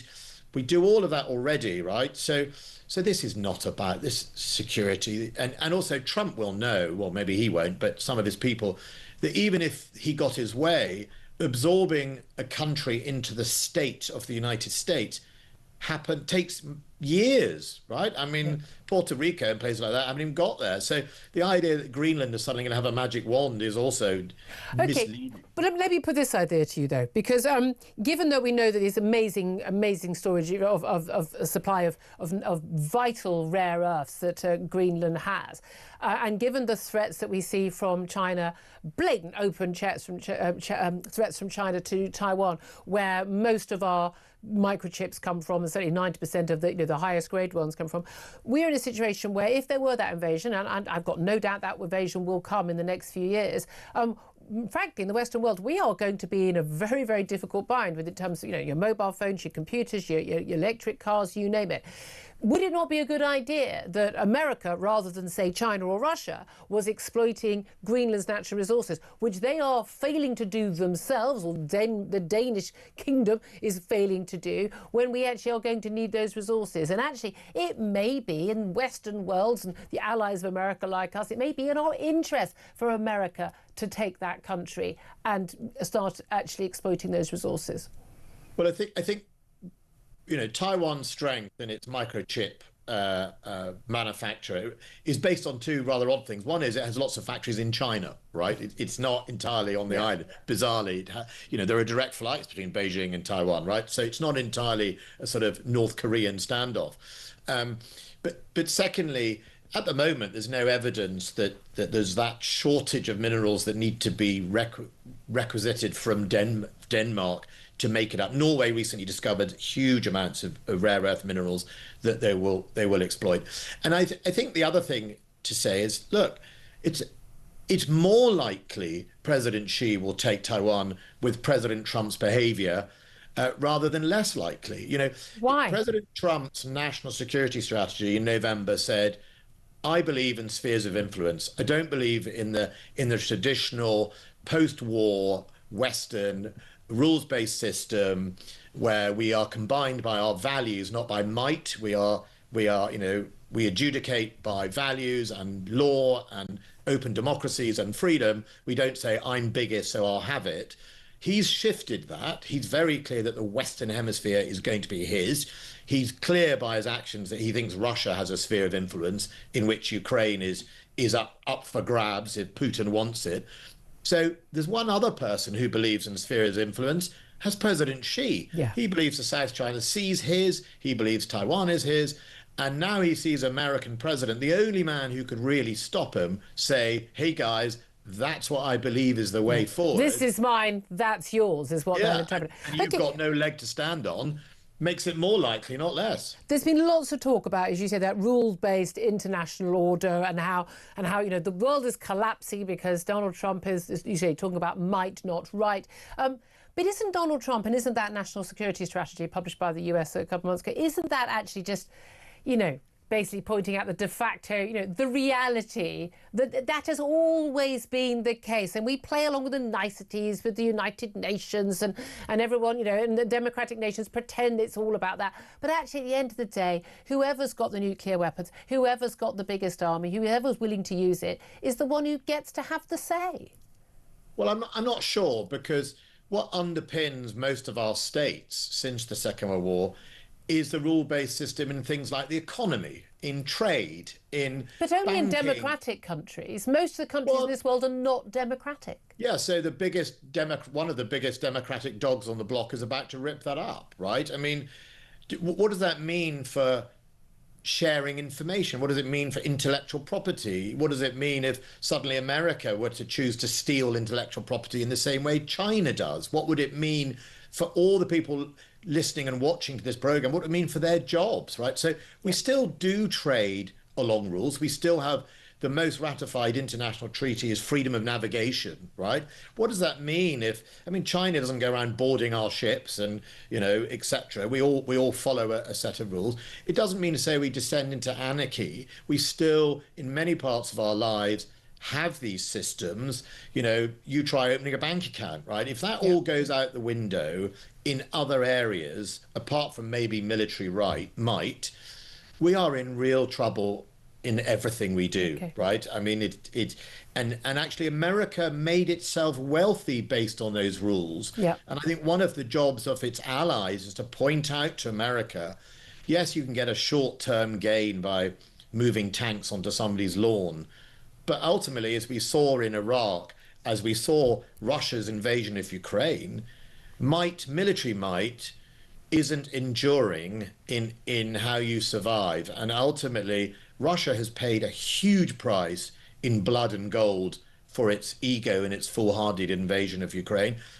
America, by far away the biggest power in the second Iraq war in the world. China was not as powerful then. Look what it cost America. Yeah. So ultimately, in the long term, this doesn't help any nation. Very interesting. Just finally, briefly, if you would, I know you've got to go as well, but I mean, do you think that what Donald Trump did on Saturday, seizing Maduro and his wife in Venezuela, and what he subsequently said about Greenland, Colombia, everything, do you think that makes the world a safer or a less safe place? I think if he'd stopped at rendering Maduro for trial in a independent court for being indicted for drug smuggling and everything else, in my view, I think that's acceptable. I was always challenging the ECHR, that the European Convention on Human Rights prevented me sending people into Syria to capture the Beatles to bring them back for trial. Yep. I mean, we wanted them on trial. We wanted justice to be seen to be done. We wanted the victims their day in court to be able to look at these people in their eye. But no, I'm not allowed to do that under our current treaties. I'm only allowed to kill them, believe it or not, if there's an imminent threat. And that is ridiculous and needs to be modernized. The bit I'm most concerned about is Venezuela is not that. It's and now we're going to run your country and we're now going to take your oil and pay for the price we want to pay for it. That's what Putin did in the Donbass, right? So we should be clear where we disagree, and it threatens Britain's national interest. And let's not forget, we have a national interest in all of this. We should be clear. We should be strong. We shouldn't be provocative or aggressive or punchy or hollow. We should just be clear about it and spend time telling our friends in America that, through this path, we're both worse off. Fascinating. Great to have you on. Thank you so much for joining us, Sir Ben Wallace, former Defence Secretary there. Love to hear your thoughts on what he has. So going to get Claire's thoughts, get you on the phone lines as well. Give us a call, 0344 499 1000. That's the number to call. This is Talk.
across the UK.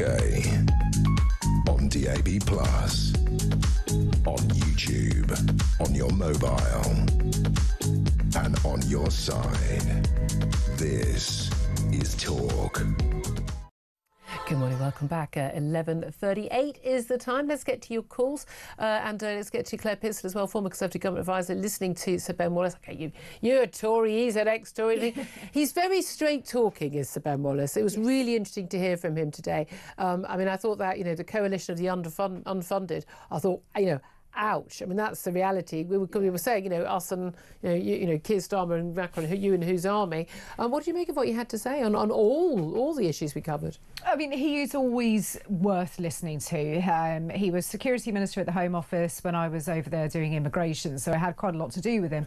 And he is very, very straight talking, and he's not afraid to go and have a row about funding pretty much all of the time. And I think that that's one of the most important things. He knows how underfunded our defence systems are and how bad that is. And he's right. This government just doesn't have the will to do anything about it. You're going to have to make some really hard decisions. Let's look at welfare reform. You haven't really done that. We need to be funding our defence, because surely if you don't do that, you don't have a country left to pay out welfare for. It's going to cost us so much more. We are going to have to rearm. It's going to cost a lot more the later we do it. This is absolutely fixing the roof. This is, you've got a little bit of a leak. Fix the roof now, guys. It's going to cost you tens of thousands if you don't, and that's. But for us, it's going to be hundreds of billions if we don't. That's the reality. War is really expensive, and I've said it a million times. I'm not a warmonger. The best way of avoiding war is to be able and willing to fight a war, and for your adversaries to know that. It's the reason why Putin went into Ukraine was because he didn't expect there would be any proper reaction from NATO or from the EU. And let's face it, he was right, wasn't he? But there we are. I think they've surprised themselves. Let's go to the phone lines. 0344 499 1000. Anthony's on the line. He's in Manchester. Anthony, you want to talk about Ukraine. What do you want to say? Hi, Julia. Great. Yeah. We cannot depend on America at all. This more. Oh, Anthony, your phone line's cutting in and out. Can you, I don't know, move one step to the left? That usually seems to be the tech way of dealing with these things. Is that better? I think so.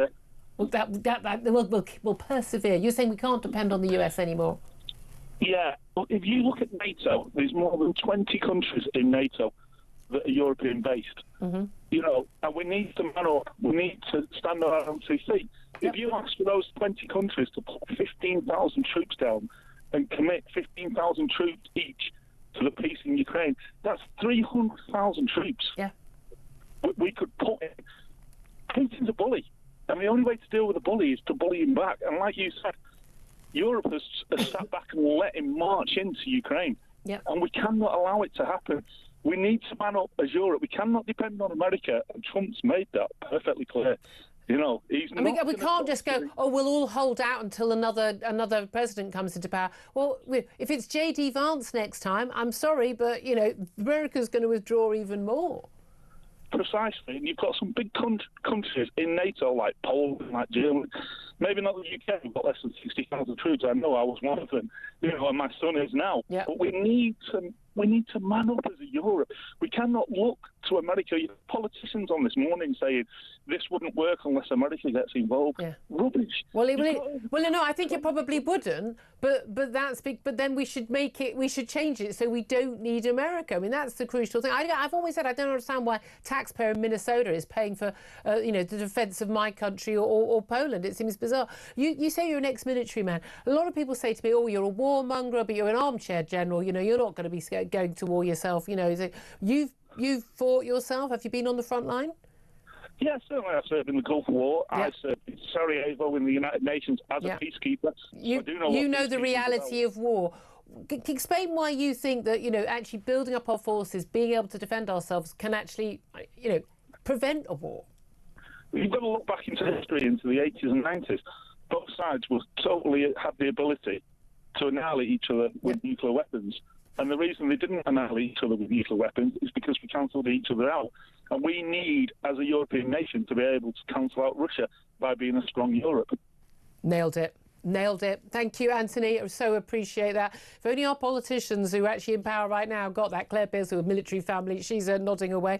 Thank you for that. A lot of you getting in touch in Ukraine. A lot more of you, though, getting in touch on those drink driving laws. And the drink driving limit is going to be slashed to basically under 1 pint. And the move the government says is going to improve road safety. They've got a consultation out. They're also going to limit, well, you have to have a driving test every 3 years if you're over 70 to test your eyes. And basically, you're going to have to pass that to keep your licence. Currently, it's basically on a voluntary basis for people to do that. And let's face it, they're not fessing up. They can't see anything. But also a 6-month wait between your theory test if you're learning to drive and being allowed to take your practical test. It's a long wait for a youngster who desperately needs to use their car to get to college or to get to work or anywhere else. But is that right for safety? Well, let's talk to Kevin. He's in Portsmouth. Hello, Kevin. What do you make of these planned changes?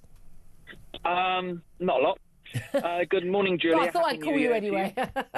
Yeah. No, I'm actually a driving instructor. So I am dealing with these people. Some people will never drive. They're just too stupid to drive a car. I'm sorry, but we have to do everything we can to make it as easy as possible so they can drive a car.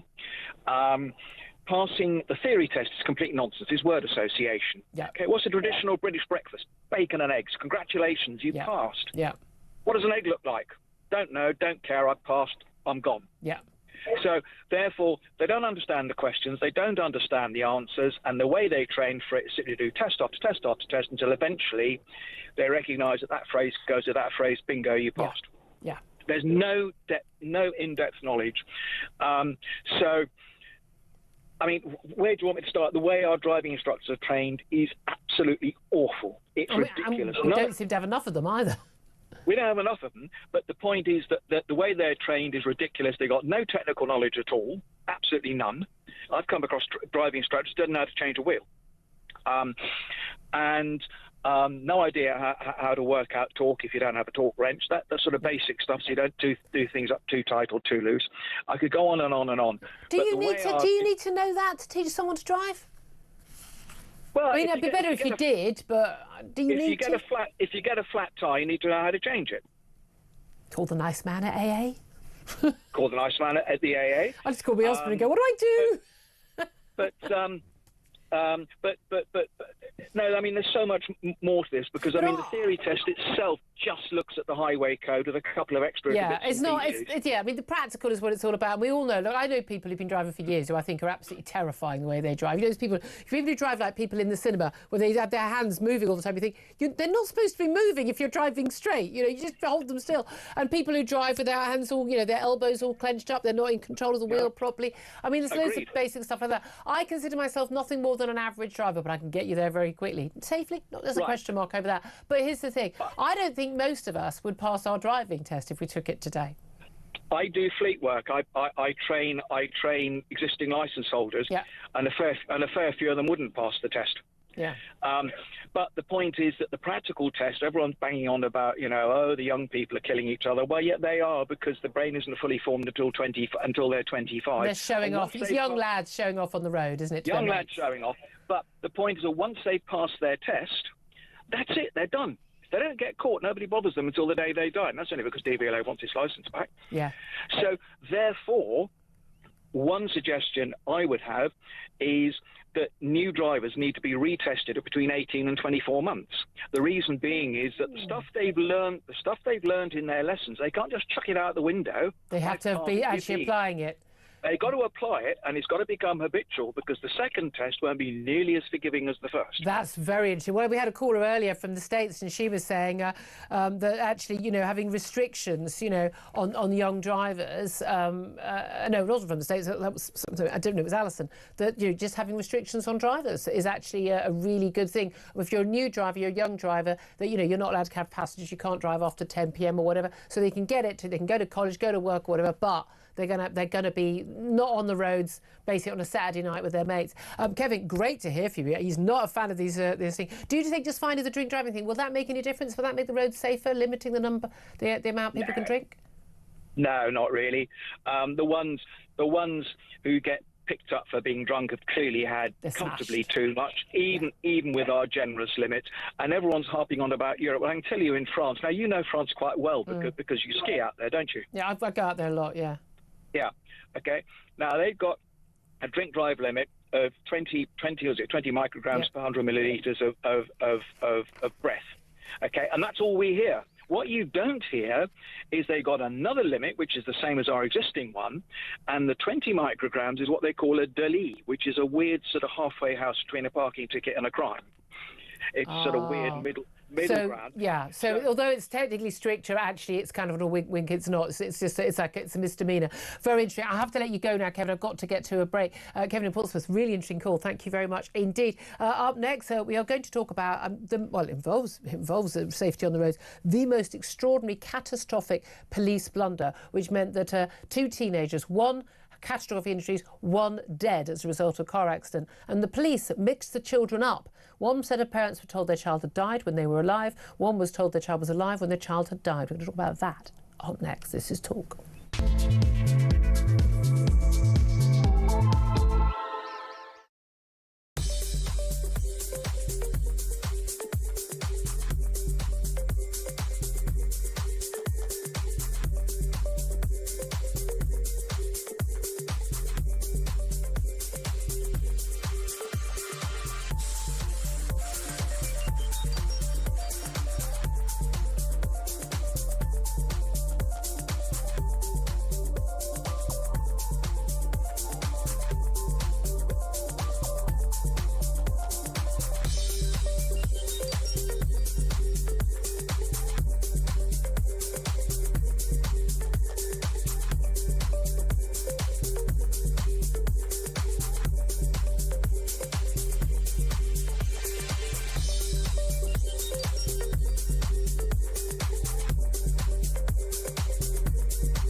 Across the UK, on DAB+, on YouTube, on your mobile, and on your side.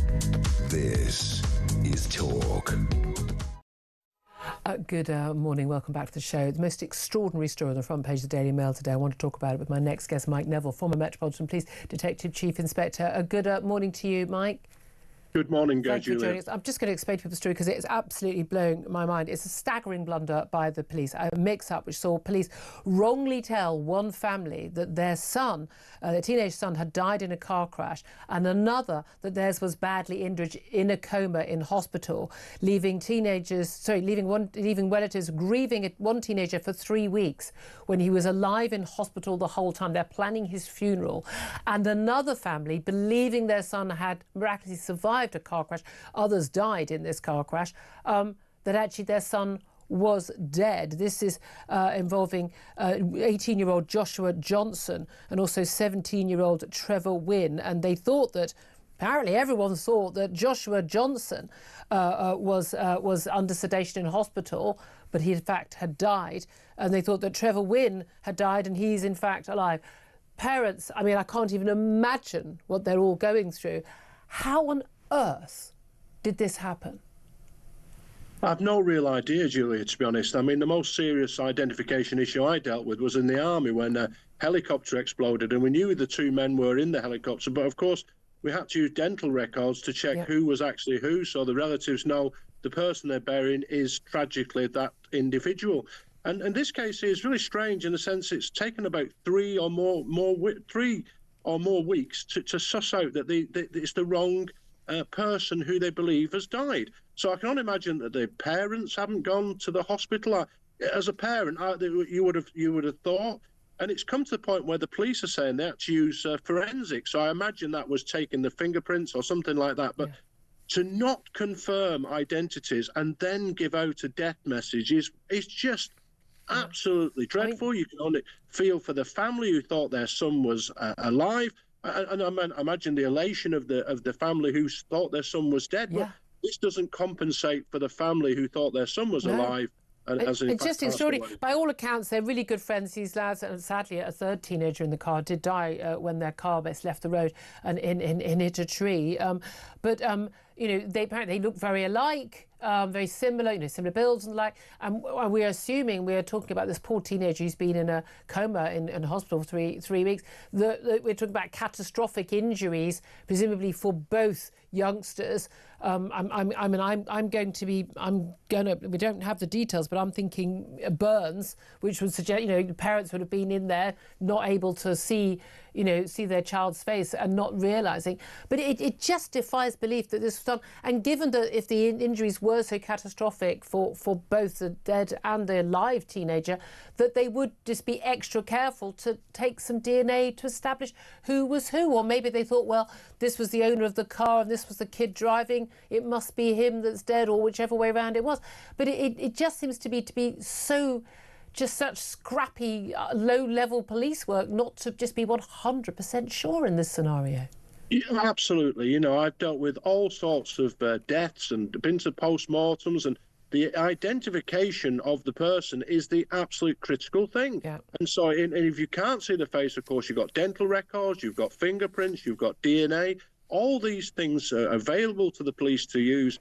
And it's just and when you're investigating a death, it's a real responsibility that you're given as a police officer. It's almost an honour that you're trusted to deal with this.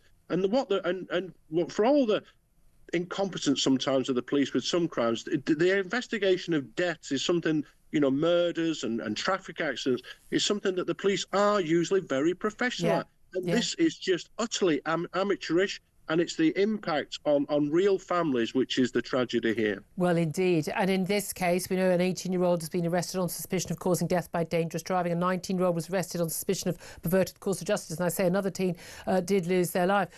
We've been talking about road safety a lot today. Front page of the papers today with this government consultation on slashing the drink driving limit to under 1 pint, which they claim will improve road safety. Also, a 6-month wait for between your theory test and your practical test for youngsters. We know there's a big issue with youngsters on the road. And a lot of other countries have restrictions. We talked about that earlier in the show as well. What do you make as a police officer? And again, I've sat in coroner's court as a news reporter and have to see the aftermath. You've been there at the seat of these horrific collisions. What do you make of those changes the government wants to bring in?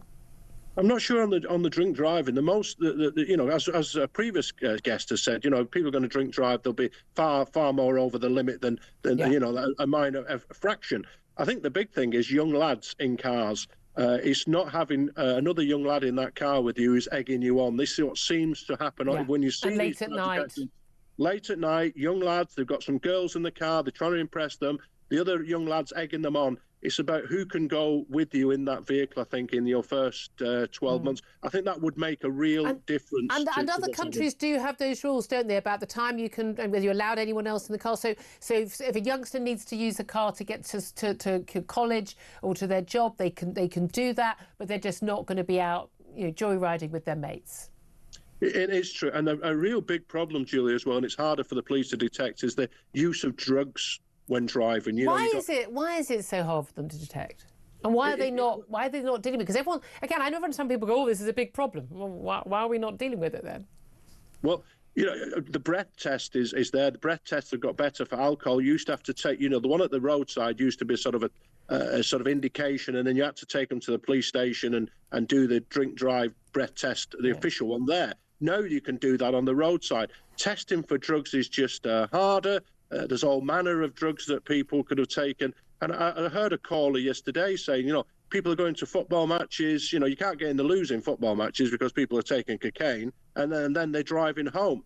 Also, the other thing as well is the lack of officers on the ground. Well, this is the key. Whatever the rule is, if no one again, we have laws against shoplifting, but if no shoplifters are ever arrested or prosecuted, it doesn't stop you. You know, it's easy with speeding because the camera flashes. Yeah. You know, you're doing 35 and a 30, guilty. There's no way out of that. Yeah. But with drink driving, of course, you need officers who are on patrol, who look for erratic driving, who are stopping people, doing breath tests and the like, and that's the failing. You need officers on the ground to enforce things. So politicians will always bring in new rules. You know, we'll ban a zombie knife. We'll ban. We'll make it 0.08 milligrams or whatever instead of 0.5. And the trouble is, though, you can do all these things, pass it in Parliament, and then there's nobody to enforce that, so it doesn't work. Absolutely. Nailed it there, Mike Neville, former Met Police DCI. Really appreciate you joining us. Thank you. Claire Pissell. I mean, he's right, isn't he? Because if you don't actually have any police enforcing, if you don't think you're going to get caught, a lot of people won't just... I mean, most of us think, like, well, that's the law, so we don't do it, and it's there for a reason. But a lot of people don't think like that. But look, you and I are both parents of teenagers. One of the things, I'm amazed many parents are terrified. Like, oh, they wouldn't their kids, strange danger. I'm like, that was so not a massive concern for me. Mine was always crossing the road. Yes. And once you got to a certain age, it was like, you must never, you know, that sort of some art thing, travelling around Europe thing. Yeah. Do not get in the car with someone who's been drinking. I don't care what the cost of a taxi is. I will pay for it. Yeah. But I don't care. Just do not ever get in a car with someone drinking. What do you make? I mean, this awful story of these parents having to find out that their child they thought was alive is dead, and then the other family...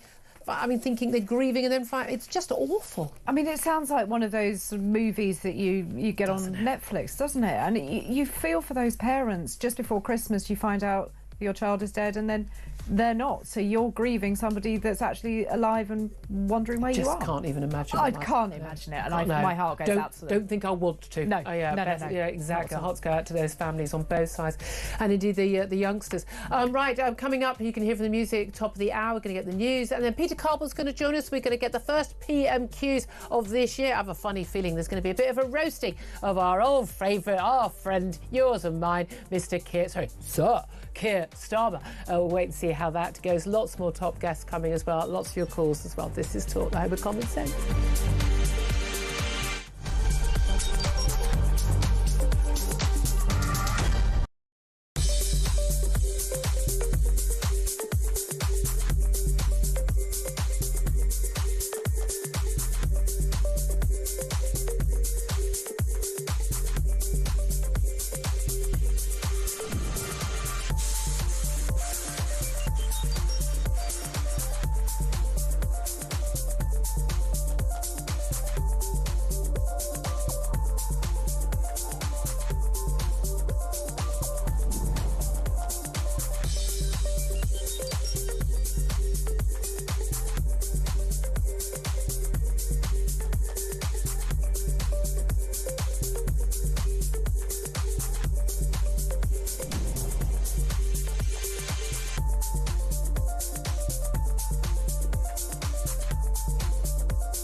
Across the UK, on DAB+, on YouTube, on your mobile, and on your side.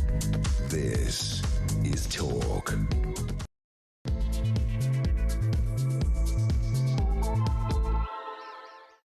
very, very good afternoon to you. It's 2 minutes past 12. This is Talk, the Home of Common Sense with me, Julia Hartley-Brewer. Whether you're listening on DAB Plus Radio, on your smart speaker, or watching on YouTube or your connected device, thank you so much for joining us. Wonderful to have your company. Still got the company of Claire Pearsall, former Conservative Government Advisor, and we're delighted to say we're joined by Talk presenter Peter Carbon in the studio. Afternoon. Good afternoon to you. I was listening to you on Drive yesterday. Marvellous. Excellent stuff. Really rip-roaring show.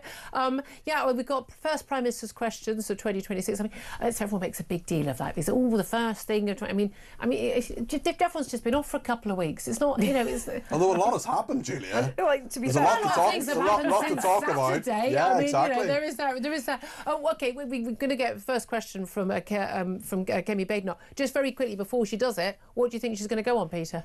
Has to be Venezuela. Has to be something on Venezuela. International law, perhaps.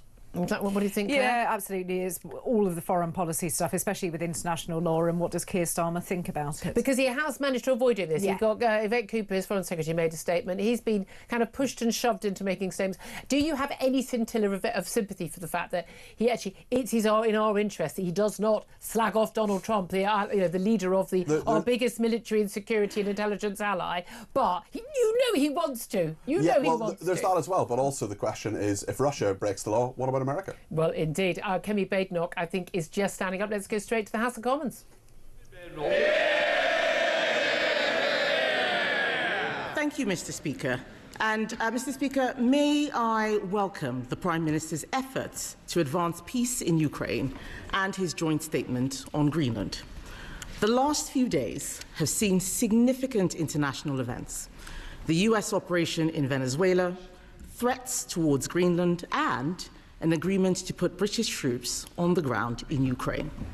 So it is frankly astonishing that the Prime Minister is not making a full statement to Parliament today. No Prime Minister, Labour or Conservative, has failed to make a statement to the House in person after committing to the deployment of British troops. His comments about making a statement in due course, quite frankly, are not good enough. It shows a fundamental lack of respect for all of us here and the people we represent. Mr. Speaker, the US is Britain's closest military ally. However, we are clear that the sovereignty of Greenland is sacrosanct. So can the Prime Minister tell us what influence is he bringing to bear with the US administration to ensure that is respected? Prime Minister. Mr. Speaker, let me be very clear about what was agreed yesterday, because military plans were drawn up some months ago, and I've updated the House in relation to that. Yesterday was a political declaration that sits under those military plans.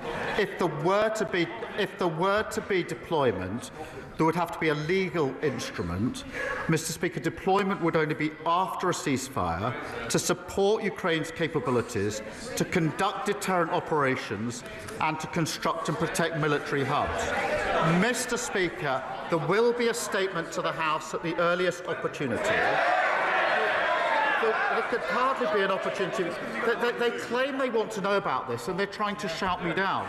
Mr. Speaker, in relation to the House, if there were a decision to deploy under the agreement that was signed yesterday, then I would put that matter to this House for a debate beforehand and for a vote on that deployment. That is consistent with recent practice, and I'll adhere to that.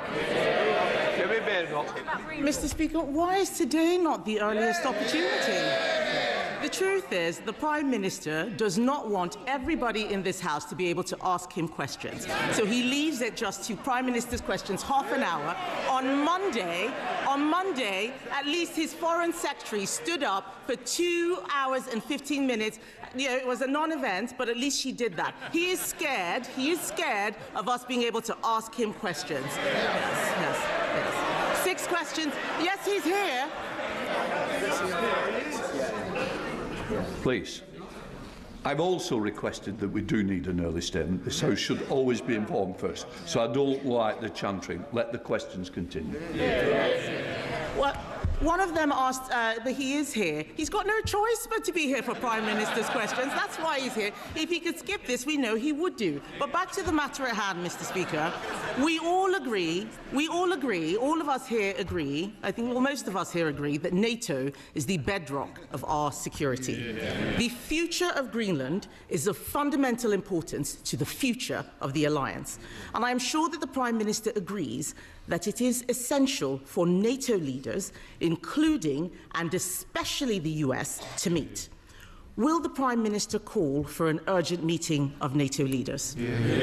Prime Minister. Mr. Speaker, she says she wants to hear about Ukraine. She's got 6 questions. She's not even asking a second question about what we did yesterday. She's got the opportunity. Mr. Speaker, in relation... Sorry, can I help the Prime Minister? You don't need to worry about the responsibility of the questions of the opposition. That's the... Mr. Speaker, NATO is the single most important and effective military alliance the world has ever seen. In the 18 months we've been in power, I've done everything within my ability to strengthen NATO.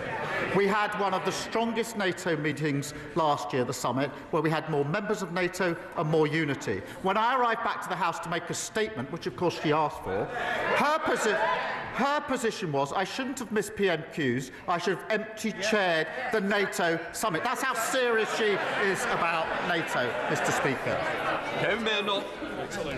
He didn't answer the question, Mr. Speaker. I asked him if he would call for an urgent meeting of NATO leaders. We can all see that the situation is moving rapidly. I also note that he has still not had a call with President Trump. That is concerning 4 days after the events in Venezuela. But yesterday, he announced that Britain and France had signed, he says, a political agreement to put troops on the ground in the event of a peace deal in Ukraine.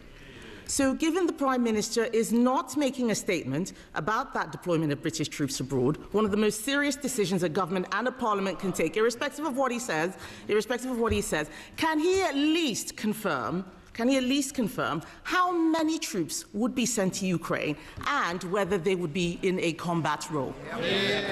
Prime Minister.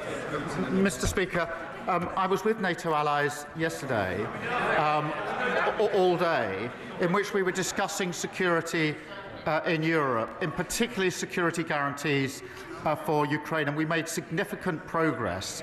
And I'm glad that she has welcomed that.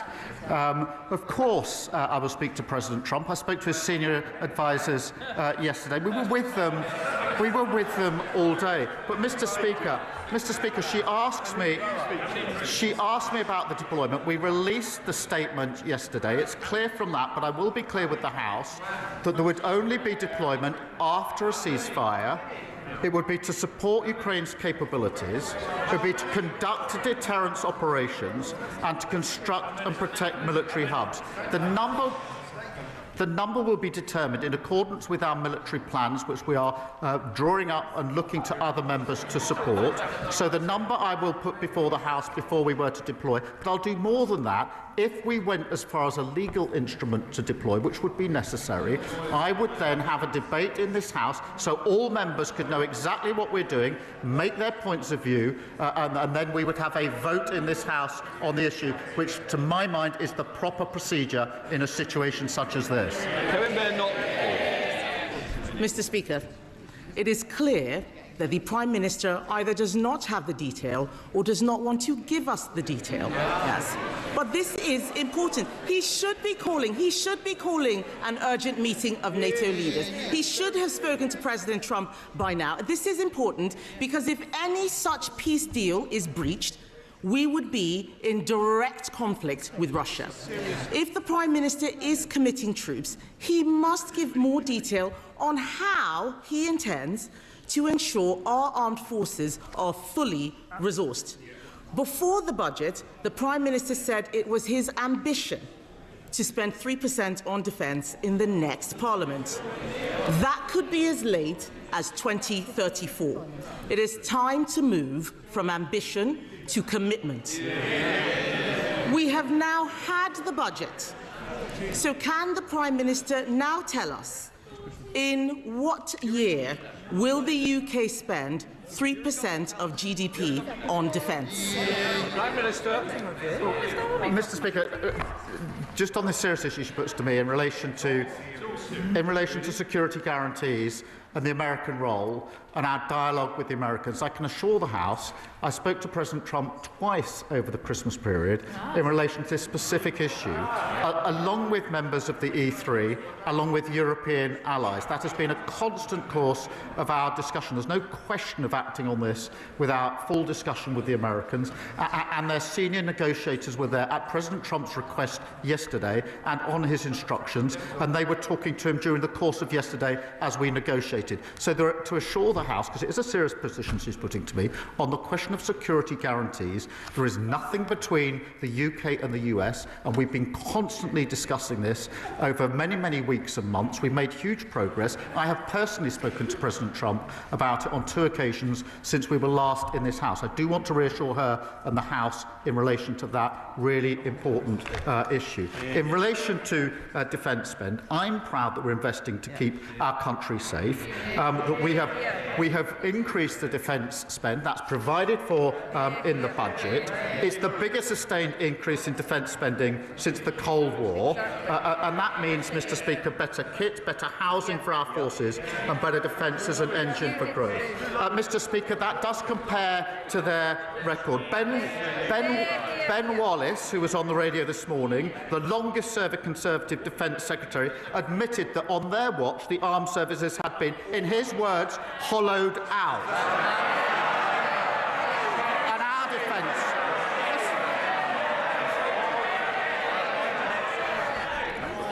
Mr. Cartledge, you expect a lot, I expect something back, and that's silence. Prime Minister. Mr. Speaker, they shout shame. I'll pass that on to Ben Wallace. Mr. Speaker, the defence spending that we've put in place is 3 years earlier than the unfunded plan that they left behind at the last election. Mr. Speaker, I heard what... Oh, wait for it.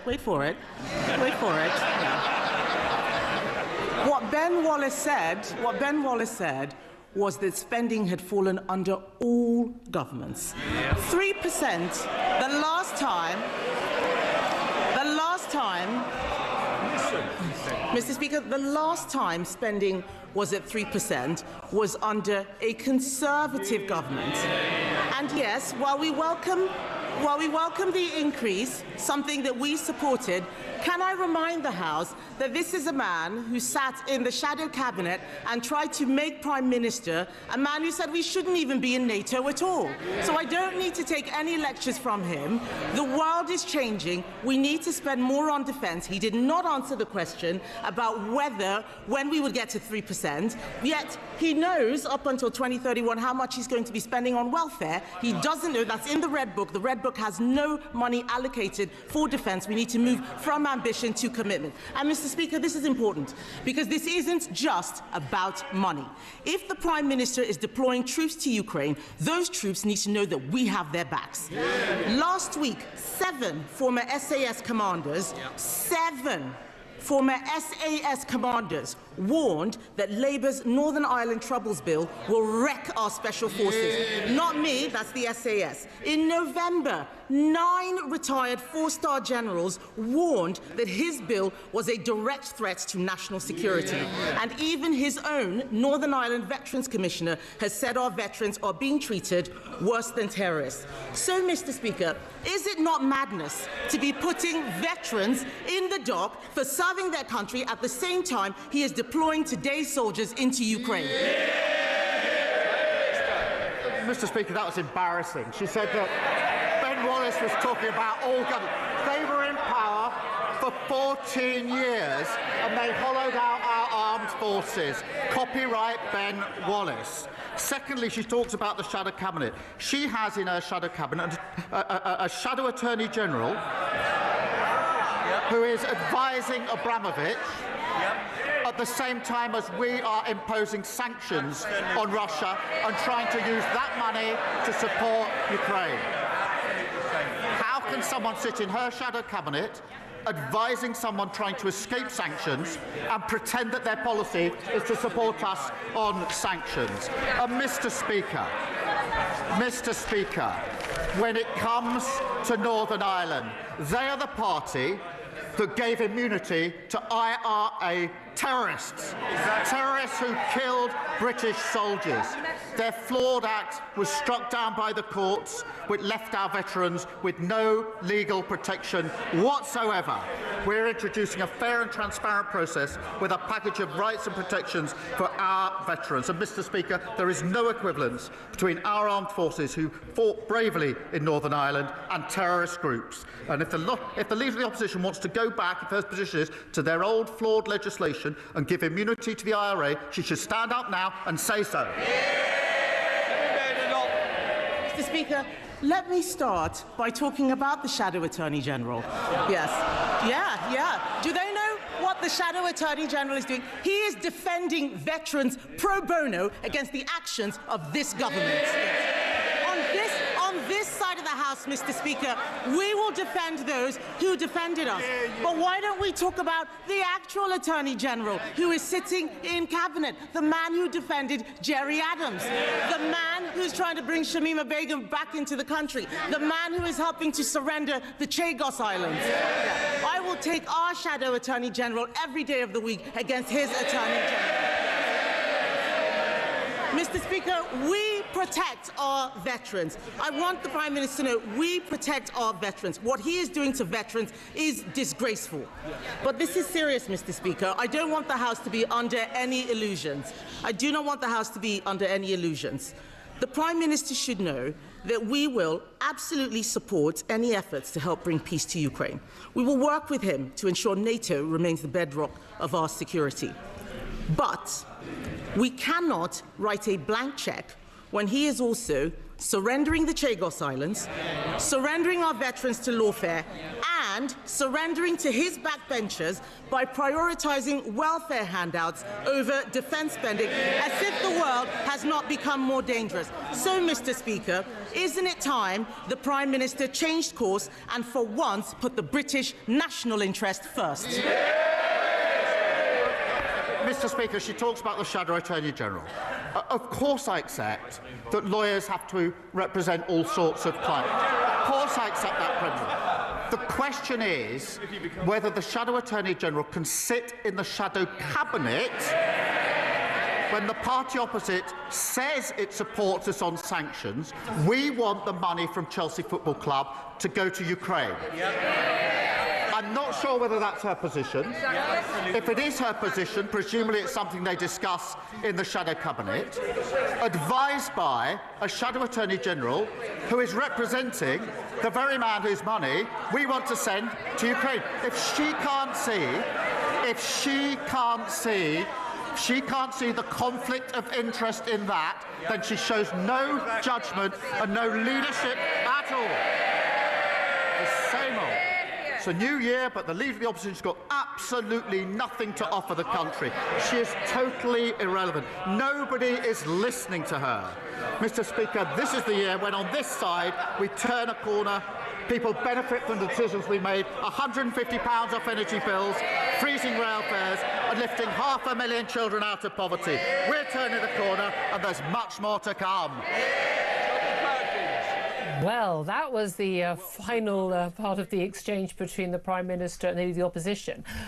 Still with me in the studio, Peter Cobwell and Claire Pearsall. I have to say, Peter, I thought that was a really weird PMQs. It was kind of all round the houses, lots of big issues. I mean, we're talking about deploying troops to Ukraine, and then we're into a whole conversation about whether lawyers should take certain roles and, in terms of take certain clients. And then that, I mean, again, I think it's very demeaning for the Prime Minister, talking about the Leader of the Opposition as she's totally irrelevant, nobody is listening to her. I don't think that voters on any side of political debate really like politicians talking about people like that. He didn't need that little bit at the end where he talked about the £150 and the children out of poverty. He had that prepared and he didn't need it. There was an awful lot of heat in that PMQs and not an awful lot of light. You're absolutely right. They went round the houses. I'm not sure anybody who doesn't follow politics mistakes every single day, and even those who do, I think, were a bit bored and baffled by that very, very strange PMQs. I don't think either one of them won either. No. I think they were both quite unusually weak. because, let's face it, Kemi Badenoch has been winning them hands down. She was waffling at points. She was really waffling. There was a lot of because often you want to play. There's a theme often going through, isn't there? And he's you can do that with him because you could just keep hammering and hammering, and he doesn't answer the question like a lot of prime ministers of all parties. Who are we kidding? But he's just not very good at not answering the question. But I mean, she started out. It was all about you didn't make a statement to Parliament today. You should be making a statement. And then he was asking about NATO troops. It was very interesting. Sir Lindsay Hoyle, the Speaker, instead of telling off backbenchers for being noisy, he actually told the Prime Minister off, didn't he? What was that about? He did, and that was there was a bit of a slapdown because Sir Keir Starmer was then accusing the opposition leader of not asking the right questions and not answering things that he wanted to answer. And it's like, don't you worry about don't you worry about the opposition questions, you worry about your own.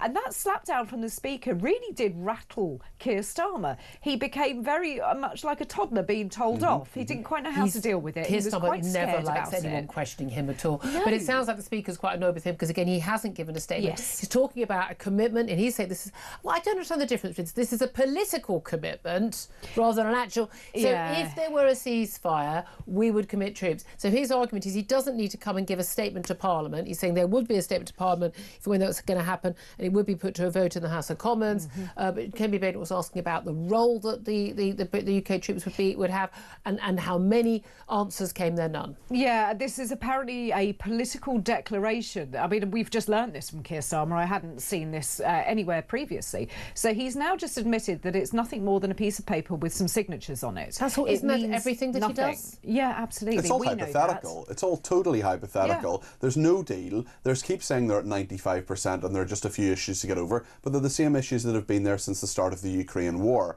Until they get a deal, none of this actually matters. It's all theatre. Yeah, unless Trump says I'm going to back Ukraine, and unless Putin says well, again, I don't know why it should be up to Putin, whether there are French and British or American troops in Ukraine. It's up to the Ukrainian people. But as we know, we've got some questions over Donald Trump and his attitude towards Putin on that. In terms of the exchanges about what's going on in Northern Ireland, that was an interesting one, talking about sending troops to war. To a war, as a war zone, even if they're as defensive only. And then Kemi Badenoch talking about these 7 former ex-SAS commanders criticising this Northern Ireland bill, which basically is putting veterans in the dock. Now, can you explain it? You're from Northern Ireland yourself. This is a very, very big issue. It's about often stuff going back decades in the Northern Ireland, the Troubles. But basically, explain why this is such an issue now. So 27 years since the Belfast Agreement, this is sort of the last outstanding issue, how to deal with the past. You've got very different Conservative policy saying essentially that there should be equivalence and there shouldn't be any retrospective prosecutions against soldiers. The IRA and other terrorists, all different parties, but also soldiers. Basically, you're not going to be prosecuted. People were allowed to come forward, serve like a year behind bars, on the run. You can come out of hiding. That's part of it. But veterans, that's not the case. When it comes to the soldiers, things they did 50 years ago and were told to do, there is the possibility that they could be prosecuted for it now. Some of them did bad stuff they shouldn't have done, but most of them didn't. Most of them followed orders. We're in a situation now where former SAS commanders and former senior army officers and many others as well are saying Labour's new proposed legislation will mean more soldiers in the dock and will mean not just problems for people who served 30, 40, 50 years ago, but people serving now. And it could actually put people off to say, if you go and you're deployed to Ukraine, Afghanistan, wherever, and actually there's a legal redress years later for things you were told to do, well, that's going to put people off. Yeah, indeed. And it's unfair. Yeah, I mean, again, it's the same, I think, with the police officers, when they're armed officers and they're basically, they're trained and they open fire on a tiny handful of occasions they do, and then they face murder charges for doing the job we asked them very bravely to do, Claire. Yeah, and it's one of those really difficult situations because you can understand from victims and their families, they want justice, who have been killed by British Army. Equally, you have those victims of Sinn Féin terrorist bombs and bombers and kidnappers who also want that justice, and they aren't going to see it because we have made those arrangements already. And the key point in all of this as well, the army keep records, the terrorists do not. And that's fundamental part of it. And, but also we've got that, it's like in South Africa, the Truth and Reconciliation Committee, at some point you have to just say the biggest problem with Ireland, both Republic and Northern Ireland, has been let's all remember something that happened 100 years ago. Maybe you just have to say, draw a line in the sand and move on. And that's part of it as well. And some people say that should be the case. There are also families who want to forget it, say this was all years ago, we don't want to talk about it anymore. And others for whom it is exactly the same today as it was 50 years ago. They want truth, they want justice. Absolutely. Well, I mean, again, there was also this final exchange about whether or not the Shadow Attorney General, this is Lord Wolfson, it's a role you don't usually hear much about, although we've heard a lot about the current Attorney General for the Labour Party, which is Lord Hermer, of course. He's the man who basically is desperate. You thought that Keir Starmer was a human rights lawyer. Wow, hold my beer. Yeah, hold my beer, says Lord Hermer, exactly. But they've had this rather bizarre little spat over, your Shadow Attorney, my Shadow Attorney General's better than your Shadow Attorney General. Let me get my daddy's bigger than yours. It was quite a weird exchange then. And again, I thought very unbecoming. And also really complicated in regard to who Lord Wilson is. No one cares. No one knows who anyone knows. No one knows. And also no one knows what their job is. Well, Lord Hermer is in a really, really interesting position at the moment because he's the man who sued numerous governments for illegal rendition. What does he think about Maduro? Has he come out and said anything? He's got plenty of opinions on lots of other human rights issues. On this, he has said absolutely nothing. Yeah, certainly not publicly, indeed. I must ask you about another development today on the political front, Peter. Now we've got you here, and that is, another day, another Reform press conference, of course. This time, though, an announcement that Layla Cunningham, who's a Westminster councillor for them, regular on this show, regular on this station, very good media performer, that she is going to be their candidate for the London mayoral job. That's going to be not an election, not this local elections in May the 7th this year, but next year. They're giving her a long lead up. She's already made some announcements about wanting to basically take on the trade unions on the tubes to stop those strikes that keep. They haven't done it for quite a while, but certainly for a long time it was strike after strike after strike. What do you make of that choice? And do you think she's a good option? I think it's a good choice. She said in September she was thinking about this. Now it's confirmed. They've got a long lead-in time, about a year and a half.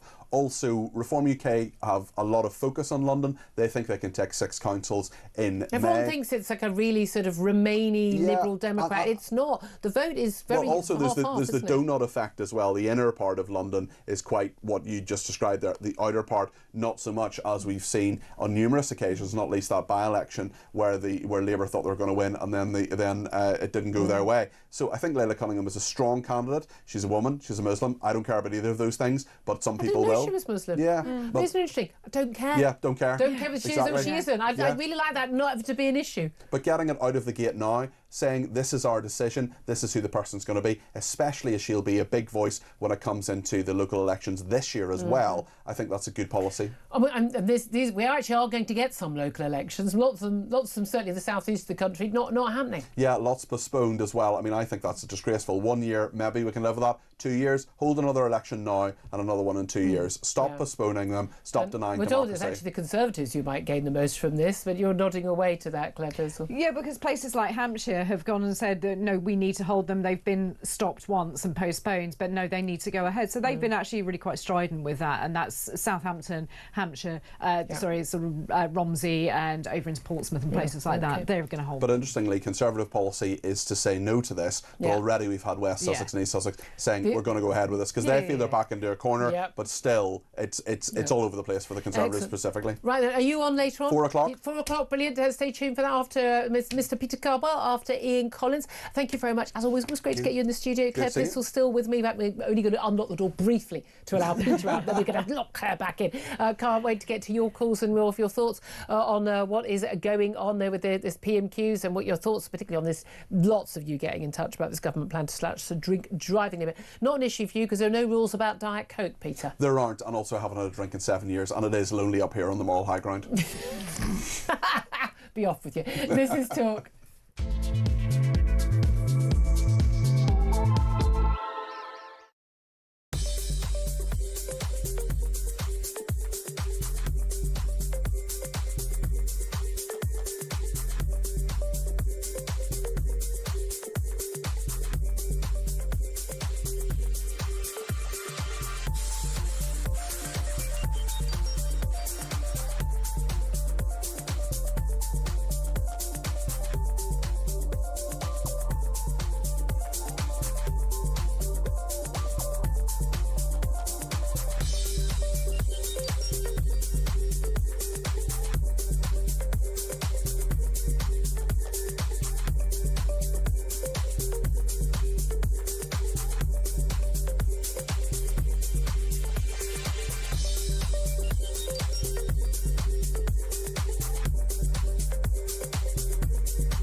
across the UK, on DAB+, on YouTube, on your mobile, and on your side. This is Talk. Talk, the Home of Common Sense for me, Julia Hartley-Brewer. Coming up very soon, we're going to be talking to Rupert Darwell about Britain getting locked into EU's net zero rules. That's all we need to say about that. We're also going to be talking about the Reform MP Lee Anderson having a right old go at the BBC. He's no longer paying for a TV licence, as millions are. First up, then, let's get to your calls on those drink driving laws that the government's got a consultation out, which means they're going to do it, particularly limiting the amount you can drink. I mean, it's a whole technical thing, but basically it's under a pint. That's been the new rule. Laura Jane is in Hampshire. Hello, Laura Jane. What do you want to say? Happy New Year to both of you. Happy New Year, my darling. Yes, I live in an area where there is a higher population of elderly people. They rely on their cars just to get down into the village to do their shopping. And they want to drink lots. No, what? Sorry. No. They will fall into this category of over 70s having their eyes tested. Yesterday we had a lot of snow, and the day before. Today it's very icy. If any of those elderly ladies or gentlemen try to walk down the hill, there will be a lot of NHS problems with ambulances, hips, operations. Okay, you can say that, and that would be terrible. However, if they were not safe to drive and they drove, they're then in a big metal box that could kill someone else. Yes, no, I agree. But what are they going to do to give more help? There are some volunteers who drive people to the shops or to their hospital appointments, etc., but not nearly enough. I live next to a nearly 80-year-old lady. She drives a big, safe Volvo. We go out dog walking sometimes. Yes, she wears glasses, and yes, she will be in that category. But Lord knows, I mean, I know, the good Lord's going to take them at some point, but what are they going to do? It's a bit like the buses. Okay, look, I understand that, and that's there again. We don't have enough, of that sort of help for people. But I mean, wearing glasses, there are plenty of people in their, their 20s who wear glasses, but they're safe to drive. The point is, are you safe to drive with your glasses? But we don't want people on the roads, even if it's for their own good. Well, it's not for everyone else's good to have anyone on the roads who actually hasn't got proper eyesight. But my 60, we're both the same age, we were at school together. My 65-year-old friend opposite me doesn't drive once it gets dark. Yeah. She knows that she's not safe to do that. She feels uncomfortable. She doesn't drive after dark. I don't like driving after dark. No, and in the country it's even worse because, believe you me, the roads, the little country lanes, of course. But I'm just saying, what are they going to do? What are the implications? And again, a lot of the people who make these policies, they live in major cities like London where there are plenty of transport options, but there aren't for large parts of the country. Laura Jane, really good point. Thank you very much indeed. Tony's on the line in Southampton, wants to have his say on the drink driving laws as well. What do you want to say, Tony? Well, if you go to a virtually zero limit, how long till I can drive after a pint? Can I have a sherry trifle? Can I have a glass of champagne at the wedding? And can I go to the dentist, have mouthwash and drive home? Well, isn't that the reason why it's not zero? That's one of the reasons why. It's because someone might, someone might have a chocolate liqueur or something on Christmas Day, and then they're unsafe to drive legally. But they seem to be working towards a zero limit. Oh, they definitely want it to be a zero limit, but they want it to be a zero limit for drinking full stop. I mean, the people who move on all their stuff, they want us all to just be living on muesli, mate. Well, I'm a carer. I've got no one else to drive me. Yep. I can't go to have a meal with one glass of shandy or whatever and drive home. Well, you would be able to. That's the whole point. You would be. No, under this law they're proposing, you would be able to.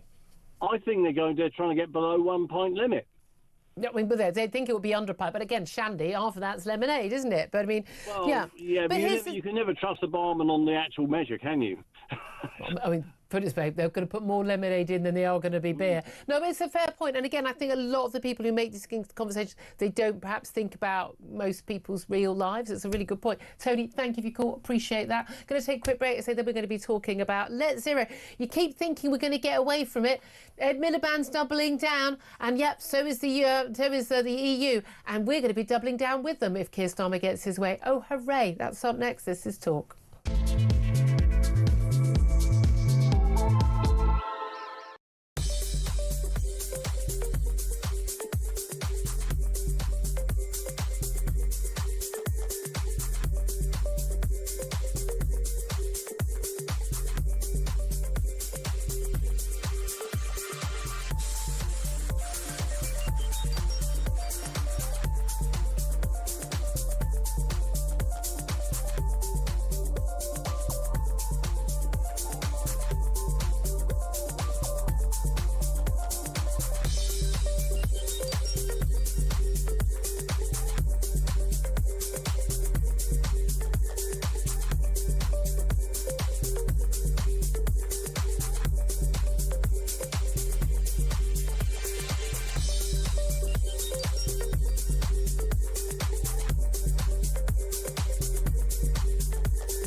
across the UK, on DAB+, on YouTube, on your mobile, and on your side.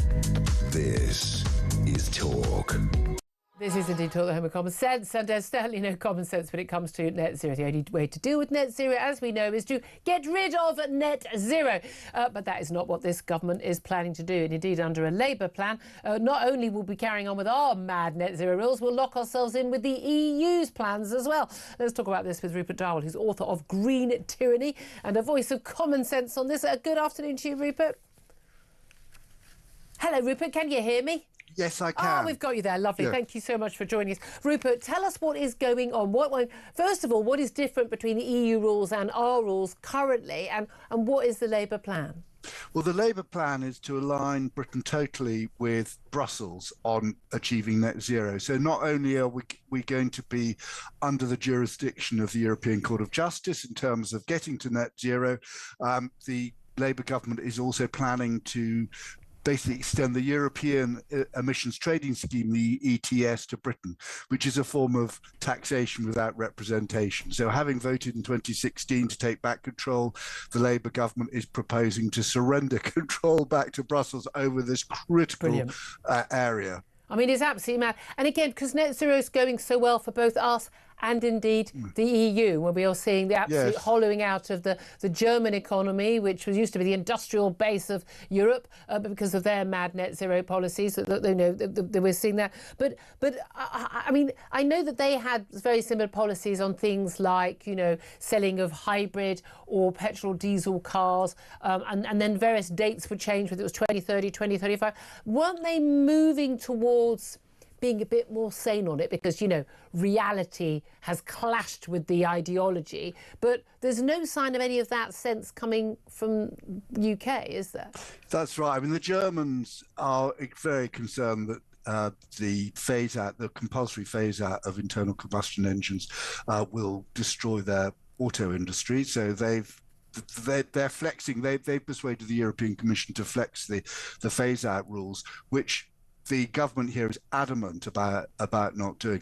I mean, Julie, what's really strange is only a couple of days ago, the Prime Minister was in Berkshire talking about the cost of living crisis. He actually said every minute that we're not talking about the cost of living is a wasted minute. And now he's doing this garbage. Yeah. I mean, you cannot make this stuff up. This is the thing. I mean, it was really interesting. We had some figures out in the last couple of days about car sales, and they've sold more than 2 million cars. Lots of people basically were waiting to see, whether rules would change, and also just sort of waiting to see what happened in the budget, probably. But we've got this ongoing thing where car manufacturers are bizarrely paying, basically underwriting to the tune of often up to 10 grand, people buying more expensive EVs, electric vehicles, because they are legally required to sell a certain percentage of electric vehicles, but people don't want to buy them, so they have to be bribed into buying them, or they are sort of fleet cars, and they're done on a sort of some eco deal. And meanwhile, that money they're actually basically putting on the cost of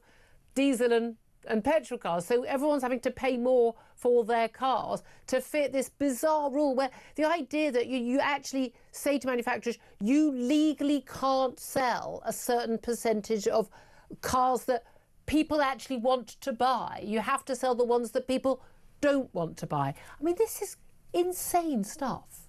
It is absolutely insane, and it's basically, if you look at the car sales, as you imply, they're bought by fleet buyers, not by your average Joe who've been priced out. Because obviously, if car manufacturers are limited in the number of normal cars they can sell, they'll price them up. They'll sell the luxury models, and they've basically priced out normal people from buying a new car.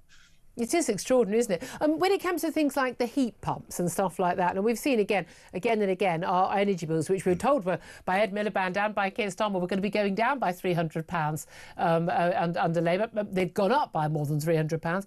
But we've still got, the heat pump legislation. Everything is being slowly watered down. We know that Ed Miliband is an absolute zealot, but we also know that Keir Starmer doesn't believe in anything at all. But Keir Starmer also doesn't want to be ousted as Prime Minister, I don't think it's possible for him to go down further in the polls personally, but for his party to go down further in the polls, as the cost of living issue still bites, unemployment going up, as we're seeing the cost of welfare and the NHS ballooning at a time when we should, as we've been discussing, be spending more on defence and other issues, businesses closing. We are in a really dire financial strait right now.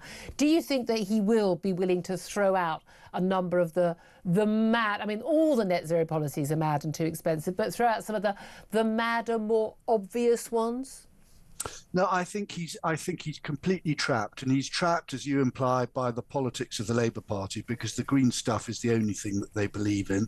Ed Miliband is enormously popular within the Labour Party. He's also trapped by the Climate Change Act. And I think it's Section 2, Clause 2, which writes net zero into law. Yeah. So if you try and water anything down, you'll be here. The NGOs will go to the courts, and the Green Blob will go to the courts and force the government to reconsider.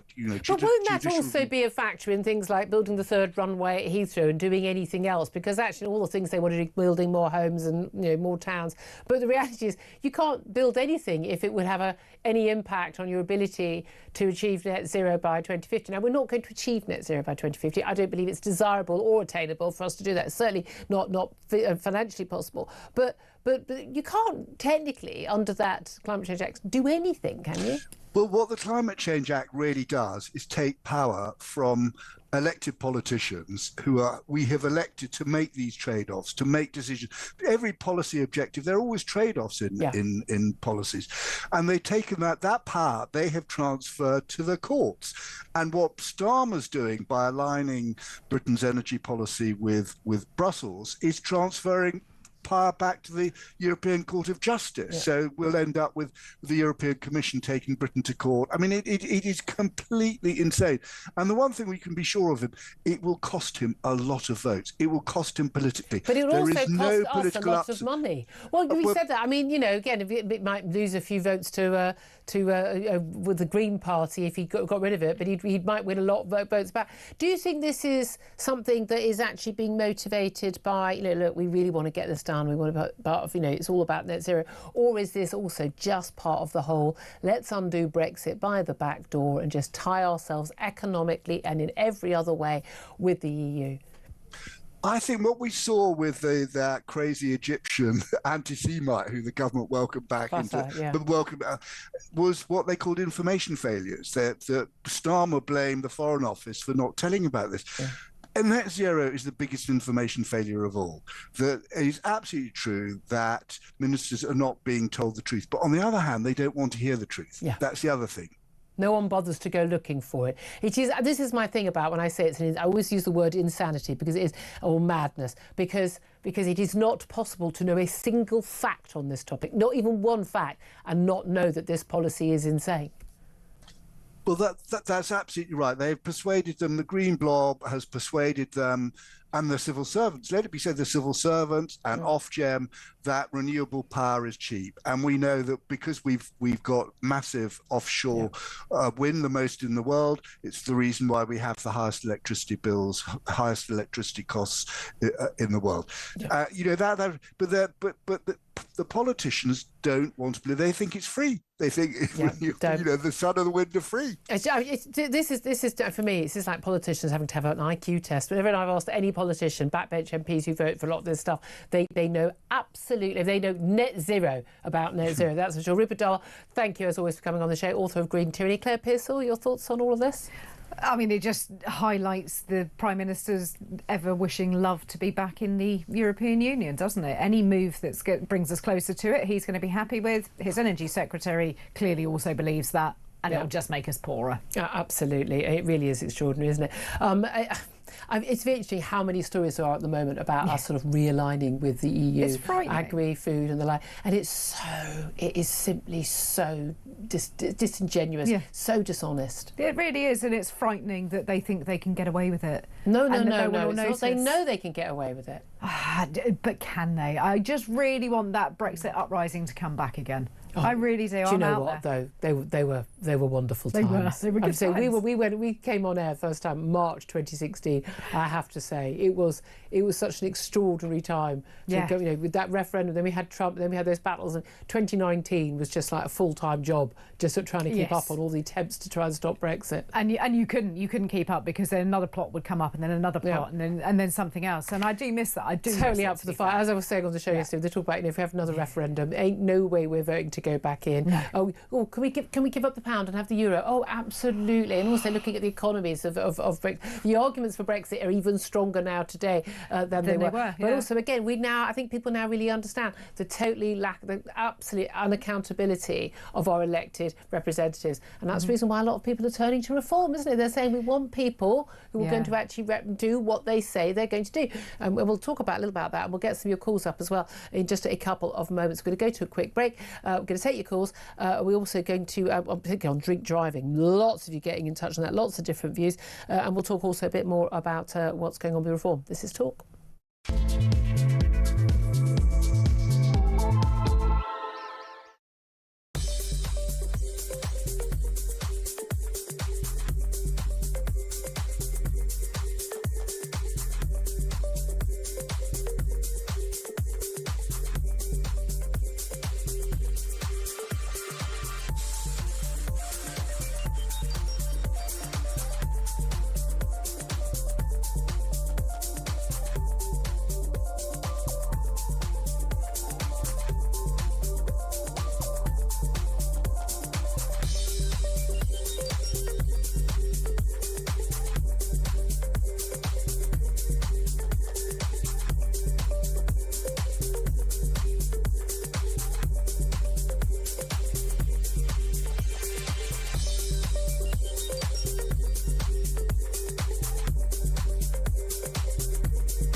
Across the UK, on DAB+, on YouTube, on your mobile, and on your side.